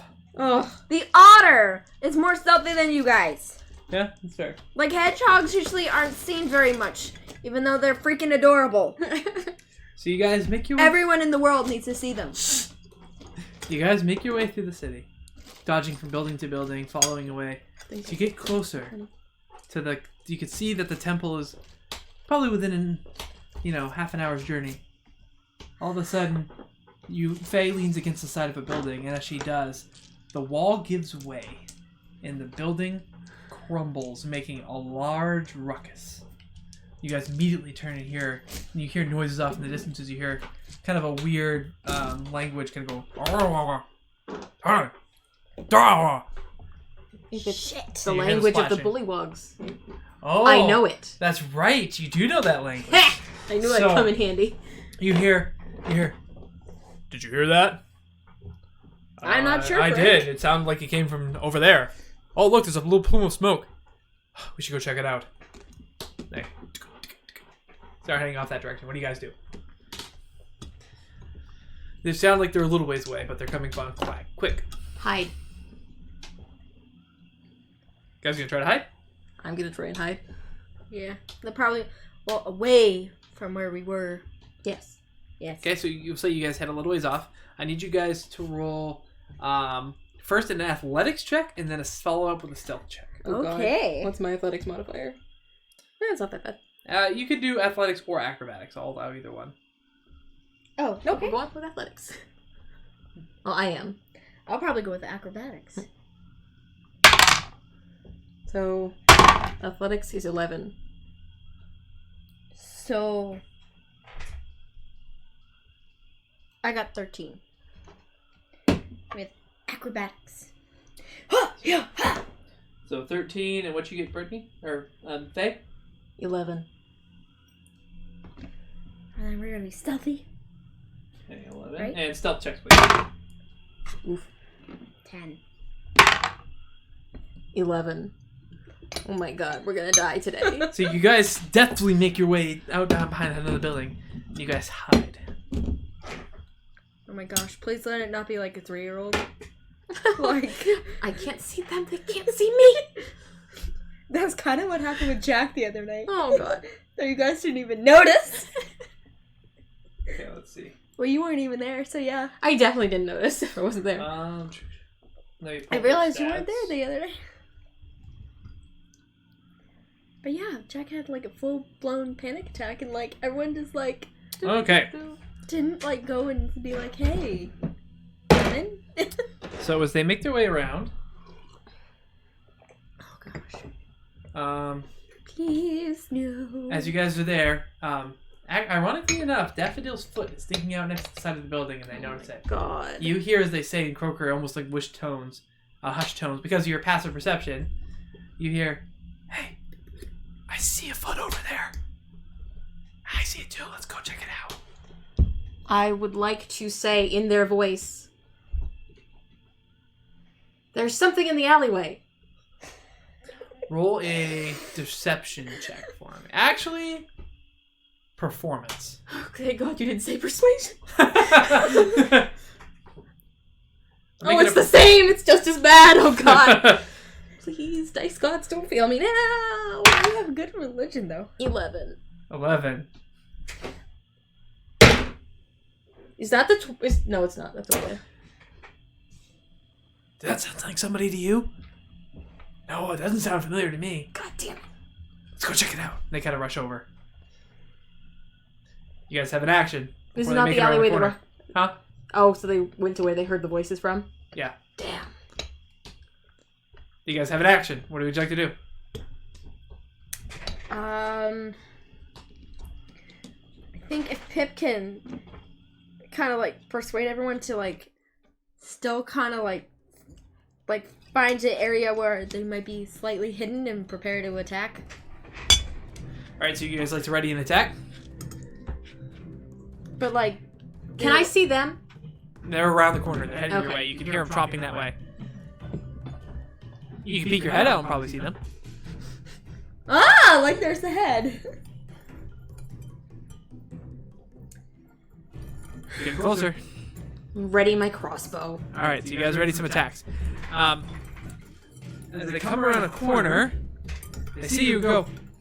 You hear them say, "Faye, hey, you're not supposed to be here," and they pull their weapons out. I would like you guys to roll initiative. Even though your attacks are readied, they kind of had a feeling you were there, so you do not get a surprise round. Rude. Guess I should have kept my mouth shut.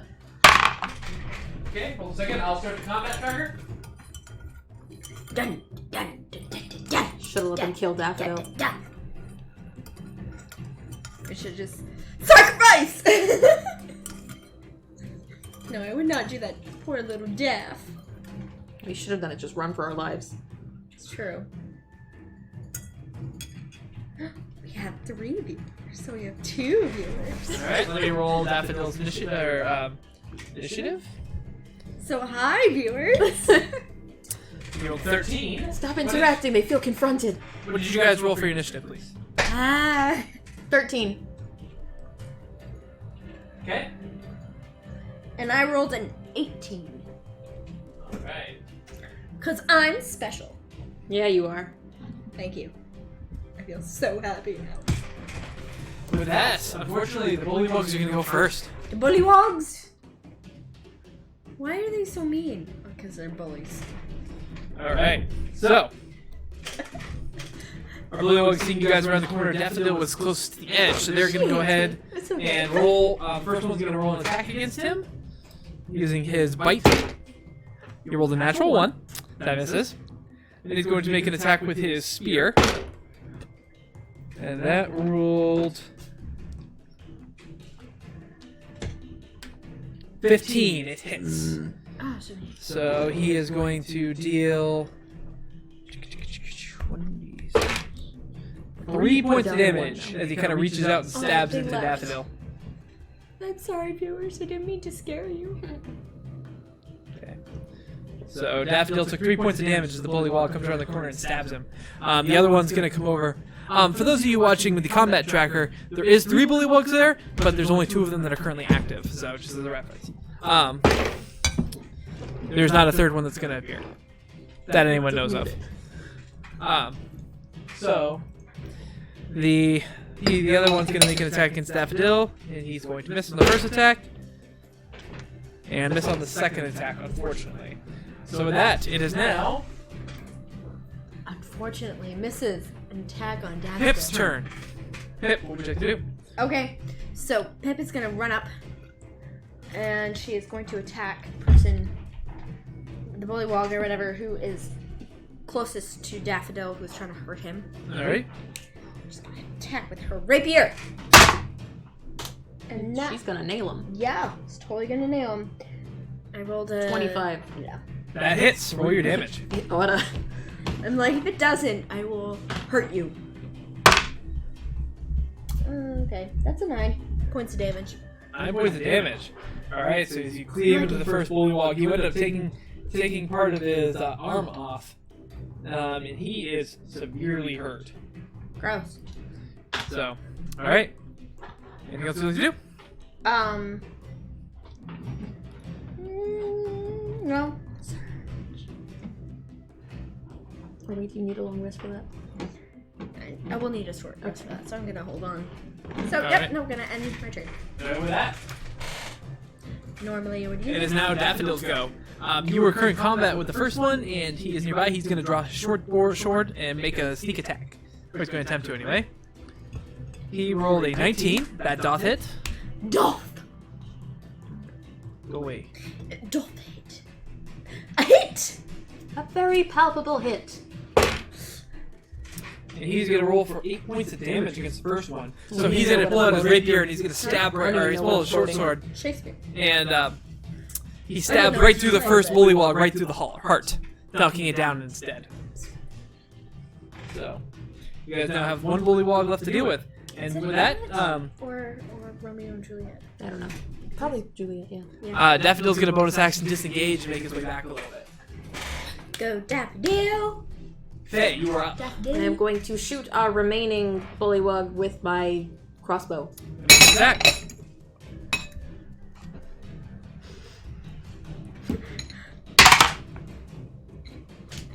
$13. That unfortunately misses. Of course it does. So, you pull back and shoot with your crossbow, and you end up just barely missing him. Alright. Anything else? Don't think there's anything else I can do. Well, you might have some bonus action spells that are potentiality. Yep, 2 weapon fighting. Will that let me use any of my other weapons, or was the crossbow like... Not with a crossbow. Okay, that's pretty much it, I think. You'd have to have 2 melee weapons pulled out. Yeah. Yep. Nope, that's it. Alright. That brings us back to the bullywog. He's gonna run up and he's gonna make a attack against you, Pip. Alright. His first attack is not gonna hit, that's an 8. Yep. His second attack was a 12. I'm assuming that does not hit. Does not hit.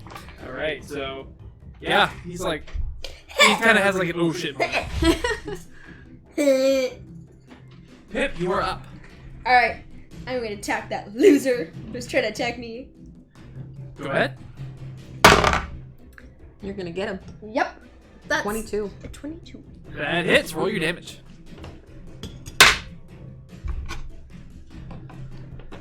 13 points of damage. 13 points of damage. So as you kind of like dodge away from his weapon strike, you manage to kind of like make it go wide. As you do, you pull back, and he has a moment of fear shoots through his eyes as you end up stabbing him straight through, and he falls over dead. And with that, you guys cleared out the bullywogs that came to find you. Good job.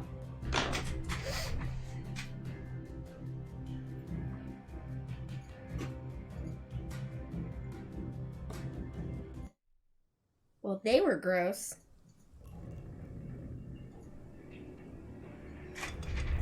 You guys are now alone again in the abandoned city. Kind of taking a moment to catch your guys' breath. Take a minute. Daffodil kind of checks his wound. He didn't take too much damage, but you can see he's bleeding a little bit. You guys can now... What would you like to do?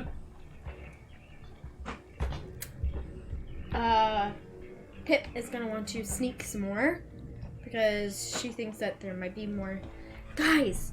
So I think there might be more of these guys, and I don't really want to keep on fighting them unless we have to. So I suggest we continue to attempt to sneak. Agreed. Can you do that, Faye and Daff? Daff's like, I'm normally a pretty good sneaker. That was just a fluke. Alright, well, let's see. I can usually sneak up on my dad pretty well. It's pretty funny. Alright, so you guys all stealth check for me?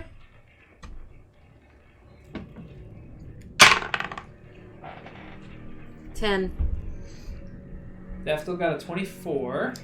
Faye got a 10. 17. And a 17 for Pip. Alright, you guys feel pretty stealthy. So you guys continue along, heading closer and closer towards the temple. Its large shape looms over you as you gain closer and closer. As you continue along, Faye, you're about to stand on some footing that looks a little precarious unknowingly. And as you do, Daffodil kind of puts his arm out and stops you. You look down and you see that you're about to step on something that obviously looks like it was going to fall and make noise. Kind of nod and continue along. You guys hear the sounds of more bullywogs as you continue along. Faye, you would understand their language as they're trying to talk into each other. The conversations more or less go along the lines of like, nothing seems ever to happen out here. It seems always pretty quiet. Well, you complaining about that? It's quiet is better than nothing. And they're always Irish. Well, there's gonna be another creature that I add to if I throw it at you. Can you believe that guy we caught? Yeah, it's the most interesting thing we've had recently. Kind of an older gentleman, but we'll see. It'd be interesting when the boss decides what he's gonna do with him. Either put him into slavery or maybe even sacrifice him to the Great One. We'll see. Sounds good, and they continue along. They have him. Who has who? The bullywogs. They have Orthreus. Right. This is the place. How do you know that? Because I can understand them. Wow. That's really cool. How do you understand them? Did they say anything important about him? They said they had him. Had him. Okay. They haven't decided what to do with him yet, which means he's very likely still alive. That's good. I don't want him dead. It's kind of hard Glad to hear it. Bring back a dead body. Just saying. I'm really sad. Alright. Are you ready? I don't know what we'll see. We need to find a way in there. So, as you guys make it closer and closer to the temple, as you guys are approaching and towards the front of it, as you kind of like follow it alongside the road, although dodging your way through, you eventually see there's this large temple, almost in the shape of a kind of a T, but peaked with like pyramid-like shapes in each corner on each of the T's, with a huge central kind of triangular shape in the middle. As you approach, you see a long set of stairs that head up into the main entrance of the temple, with a few bullywogs kind of like standing around towards that entrance, and a few just milling about in general. But there doesn't seem to be lots of them, but there is a decent amount. Do you think that we should try to make a distraction like, way so that the ones on the stairs can go search for that? Yes, we need to thin them out somehow. I don't know how to do a distraction though. Any ideas, Daffodil? Oh, let me see here. He kind of goes through, puts his backpack down and starts looking through. Fortunately, I don't have much. Nothing that would really help. Got a lantern. I do have a bell, but I don't know if that's gonna help as much. I really don't know. I got some rope. Faye, I would like for you to make a perception check for me. 16. 16. As you do, you kind of hear some of the bullywogs talking around. Some more of them talking. He says, "Oh, did you close up that back door yet?" No, I haven't had time. Eventually, I'm gonna get around to it, but they do got a couple guards on it, so we don't have to worry about it quite yet. And like I said, no one ever makes it away around here. I kind of walk off. So, Daff, what do you think about, like, I got rope. I don't really have anything else. I just heard 2 of them talking about a back door. A back door? With only 2 guards. Only 2 guards, you say? Perfectly manageable, one might say. Yeah. Where is this back door? I suspect around the back. I didn't like that at all. Our eyes glaze over in fear. Beware when the DM rolls. Alright, so should we try? As you guys are having this conversation, you notice as some of the bullywogs head inside, leaving the front entrance only with a few standing around. How you can tell when the DM thinks you're taking too damn long. Nah. Yes! Things already got flat out. I'd still say that we should look for the back door. I don't trust that they won't see or hear us, and if everyone's going back up through that door, that means they can easily come back out through that door. Probably more right up in there. There's probably more right up that back door, that front door. I'm pretty sure that was loud enough. So, I think we should go to the back door. And I'm whispering, guys, in the game. Not talking this loud. Stage whisper. Online whisper. Fair. So, we should go to the back door. Because I don't trust those front stairs. If people are going back up those front stairs, then that means there's probably more people up there and can come back out quick and kill us. So, let's go find that back door. Let's. Alright, so I would like you guys... Stealth. I'll continue your stealth rolls from earlier. I'd like you guys to make a perception check. You guys can both make it if you'd like, or one of you with advantage. Advantage. Okay. Do it with advantage. Oh my magic spell. Advantage you. 17. 17. Alright, so you make your way around the right side of the building. As you do, as you kind of get around the side of it, you see a door standing there with a bullywog standing in front of it. You also see like a large green vine, like kind of next to the door frame as well. What is it? Hmm? Is that something that I can identify? Roll a nature check for me. Yes. 23. It is a snake. Is it poisonous? It is not. So it's more of a python. More or less. The equivalent of. I like that you're like, damn, it's not poisonous. I got something for this, I think. You kind of hear the... So... anything new happening? Water cooler talk. From Steve. Yeah. Steve. You hear the He has a bully. lisp. You hear the bullywog reply. No, Steve. Nothing really new. Steve! He's Steve the Constrictor Snake. There you go. Can somebody please... How far away from me is this snake? The both of them are standing right next to the door. Mm-hmm. They're approximately, I'd say probably 50 feet from you. Oh, I can work with this. 50 feet. What are you Ironically thinking, enough, the snake, the Constrictor Snake speaks the Bullywog language. Snake. Alright,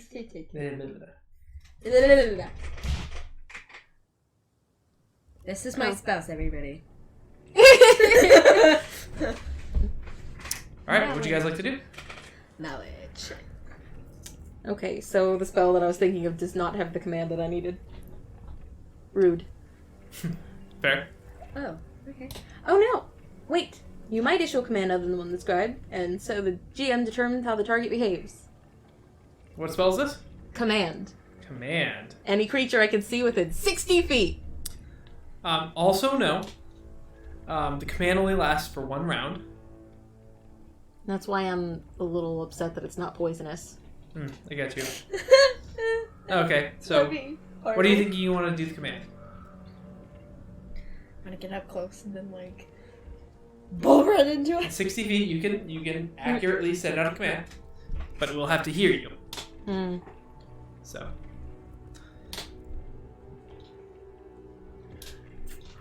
I want to get If closer. it only lasts 1 round. No, I think any closer and the fight starts in earnest. Well, the fight will start anyway. Yeah. So, I mean, we might as well be able to stop them, and then if you tell me that maybe they're gonna constrict each other, then I can grab my rope and we can tie them up together. Alright, we're going for broke. Alright, so what are you gonna do? My command will be... strangle him. It gives you a list of commands. So. I know, but none of them are any good for what I want it to do. Got you. Oh, that's typical commands. Okay, Yes. so, yep. 1 word command. Alright. Give me a little leeway, I'm bad with nouns. Yeah, that's fair. verbs. My command word is going to be grapple. Grapple? Mm-hmm. Alright, what's the DC? 14. Wisdom. Wisdom 14. So I imagine you have already told Daff and Pip about this, that you're gonna do, right? I'd say we've spoken about what spells I'm capable of at the moment. Okay. Rolled a 15. Ah! So you say grapple in the language of the Bullywogs, and the snake kind of stiffens for a minute, and kind of stops, and they both look around. I'd like you all to roll stealth checks for me. Shit! They don't immediately notice you.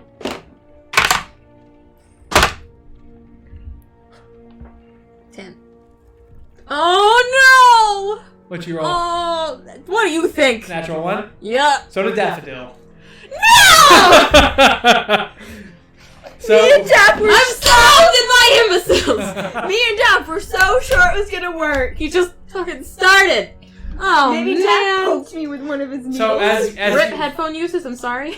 so as you said, as you yell at command, and then they see the snake stutter. Both Daff and Pip run out towards them, and the creatures see them.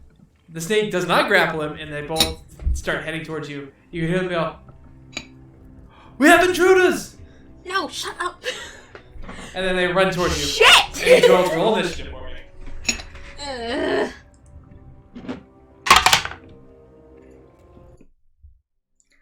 Damn it, guys. Damn. Let's see. It's not that good. I think it's 11. Let me double check. Yours is +5. Load. Yes, so it's 11. 11. Faye? 15. You can roll for Daffodil. Good to start having you guys control Daffodil. It makes my life easier. Ooh, he rolled really good. He rolled a 21. Good job, Dad. Ideal. Now let's see what the creature roll. Who? What is Daffodil supposed to look like? What is his outfit like? What did we say again? Puss in Boots. Yes, he's supposed to look like Puss in Boots, but a hedgehog. Sexy Antonio Banderas hedgehog. Yes, with boots and a guitar. It's actually a lute, but he, like... Close enough. It is. But as you've seen, he's not that suave. Alright. Apparently not. And not super stealthy. With that, Daffodil gets to go first. He's going to pull out his short bow and he's going to make an attack. Come on, Daffodil, make a swoon. That's going to be a 16 to hit against the bullywog, and it does. Barely. He does not get sneak attack, unfortunately. Boo! So No, very much not. He very much does not get sneak attack. Ah! he rolled a 5 for damage. So he does 5 points of damage to the bullywog. So he kind of pulls out a short bow and takes a shot, and he continues heading that. He ends up kind of like pulling up short and like kind of double backing a little bit so he can stay away from the fight and deal his damage. With that, it is now Faye, it is your turn. Faye. Right, since I'm the only one that didn't apparently run out into the fight, This is accurate. I'm going to fire with my crossbow on him. Which one? The bullywog or the snake? Bullywog. Okay, roll your attack. Is that a 6 or a 9? That's a 6. 9. That does not hit, unfortunately. Yeah, I Also, what is the range on your crossbow? 80 feet. Okay. 320 with disadvantage? Yes. Okay. All right. So you pull your crossbow, you pull it back, and you fire, and it ends up bouncing off his shield. Of course it does. Is there anything else? Fucking comedy of errors out here. No, I got nothing. All right. Now the bullywogs go. He's gonna rush up, and he's actually going to he's gonna throw his spear because he doesn't quite have enough to make it there at you, Pip. Okay. He rolled a 7. Nope. So he throws his spear and it ends up going right past you. I watch it. And he continues to head forward. They're approximately about 25 feet from you guys now. Pip, it is your go. Alright. I'm gonna run up as close as I can to the snake because the snake looks creepy and I want it to dive fast. And I'm gonna attack the freaking snake. That's Okay. racist. I hate snakes and spiders, guys.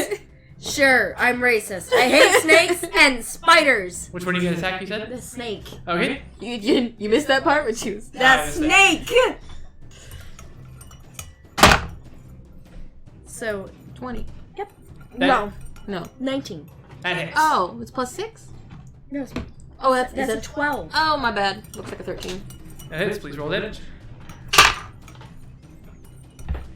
Pretty good damage. 15 points of damage. All right, 15 points of damage. You run forth and you run up towards the snake, and you end up cleaving its head just clean off, and you see the body kind of like wriggle on the ground. You feel pretty confident that it's dead. And she does like this weird, like grossed out dance, like. Yep, fair. Alright. Anything else? No. That brings us back up to Daffodil's turn. Daffodil's going to make an attack against the bullywog, which is going to miss. He rolled a 11. So that he's going to kind of stay where he's at. Heading back closer to the buildings in case he needs to hide. Faye, you are up. You're gonna make another try with the crossbow! Do it up. 13. 13 against the bullywog. That just misses.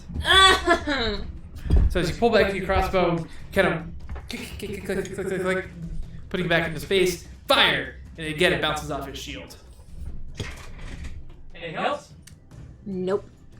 It's now the bullywog's turn. He's going to run up and make an attack against Pip using his bite. Since he threw his spear. That was a 19 to hit. It's. Alright, so he gets to deal 3 points of damage. As he kind of reaches out and bites on your arm. Ow! That's not very nice. It is now your turn, Pip. Alright. Well, is he still, like, biting on me? Yeah, he kind of like, he went and like took a bite against you. Okay, then if he's. I'm gonna try to do an up slash towards him, like, Okay. try to get his face. That's 10, which doesn't hit. That does not hit. So I'm gonna use my action surge. Alright, use your action surge. Because I don't like that guy just bit me. And then that is 16 to hit. 16. That hits. Roll your damage. And that is another 15. All right. So Kill him. damage. as you kind of lean through, you kind of like try to get him with the sword. You can't quite reach him, so you switch grips, putting it to your other hand, and you manage cutting right through his head at the shoulders, and he falls over dead. Nasty, gross thing. All right. Faye, you hear the sounds of people. Sounds like they're coming down from the front of the temple, heading in that direction. Get inside, quickly. Okay. And as we run in towards the building, Pip is gonna like lick her shoulder a little bit, try to heal it up. Okay. Because animals do that shit, guys. They do that shit.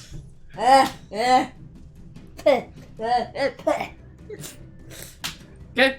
So you kind of licking your shoulder. You guys head inside. I'm gonna like you all to roll an athletics check. Oh god. Oh my god. I put the least soul into this roll of the entire night, and it's a nat 20. Wow. I became athletic today. Nice. What'd you roll? I rolled a 7. A 7? Oh well, Daffodil rolled a 3. Daffodil rolled a 3, straight 3. I rolled the 3 too. But because of Faye, grabs you both by the arms and throws you into the room and shuts the door behind you. Because I'm bigger than both of you. You hear them come out and they look at the bodies and like, you kind of hear them through the door and they say, "Oh shit! Quick, fade out. See if we can find them." And they start heading out towards the city, away from the door. Should we lock the door so they don't come in? Daffodil's like, "Oh, I got that." There is a lock on the door. He is going to see if he can lock it. So let's see. I need I think it's dexterity check. I'm so happy. I'm like, I keep on You're just gonna checking. stress yourself out if you Oh, keep looking at them. Daffodil just I'm not rolled high enough stressing as you hear him kind of, and the door locks. You hear one of them come out and actually try the door. You hear it kind of, oh, good, they finally fixed that door. They head off. I saved our lives, guys. I saved our lives. So with the sidekick rules, you guys more or less control Daffodil. So I will perform his actions, but you guys more or less decide what he does. Which means you control Daffodil, because I have no idea what rogues do. So I have no. If you guys suggest something, he can. I like a can rogue kind of give you an idea of bard, what he can isn't do, he? and I'll roleplay him. But you guys more or less decide his movement. I'll play him in combat just to make it easier, but we might change that eventually. So. Can he like sing to us? Mi amor, once again. Please, I beg you. So with that, you We guys. just need Antonio Banderas. Just like a clip of Antonio Banderas. He's Spanish now, it's canon. Just when he sings. Oh, I don't know if I can do a Spanish accent. No, you just needed like an So he's audio double clip. Spanish now. Audio clip of just someone singing beautifully. Yeah, I'm gonna butcher the accent. I'll have to practice it. Anyway, so you guys make your way in. You shut the door behind you with a click. Quickly, Daffodil goes in and locks the door as you hear it try, and then the people run off. You take a deep breath as you kind of like, you find yourself in kind of a low-lit room with stairs heading up to what you assume is deeper into the temple. You guys hear the sounds of feet tromping off as they're going about the city looking for you. So you guys have a moment of reprieve. You look around, knowing that your master is here in the temple, and knowing what you have to do. That's where we're going to end tonight. So, Why? that's Just the as you entrance, got her adrenaline up. the entrance to the temple. I gotta get you guys to get the blood pumping a little bit. So, that was awesome. Thank you all for joining us. I hope you enjoyed our stream. Again, first night, I apologize for any technical difficulties or any late starts or anything like that, where as we move along, we'll kind of tweak and fix and get it going really nice and smooth for you all. Thank you so much for joining us. I hope you enjoyed our stream. Be sure to follow us on Facebook and Twitter, /Arcadia RPG. I believe in both cases. Or RPG Acadia, I think in Twitter's case. I had to look it up. And the post it's linked to our Twitch account. So be sure to find us there for updates. And thank you all so much. We appreciate you. Stay safe out there, and we hope to see you again next week. Thank you so much. Thanks. Bye.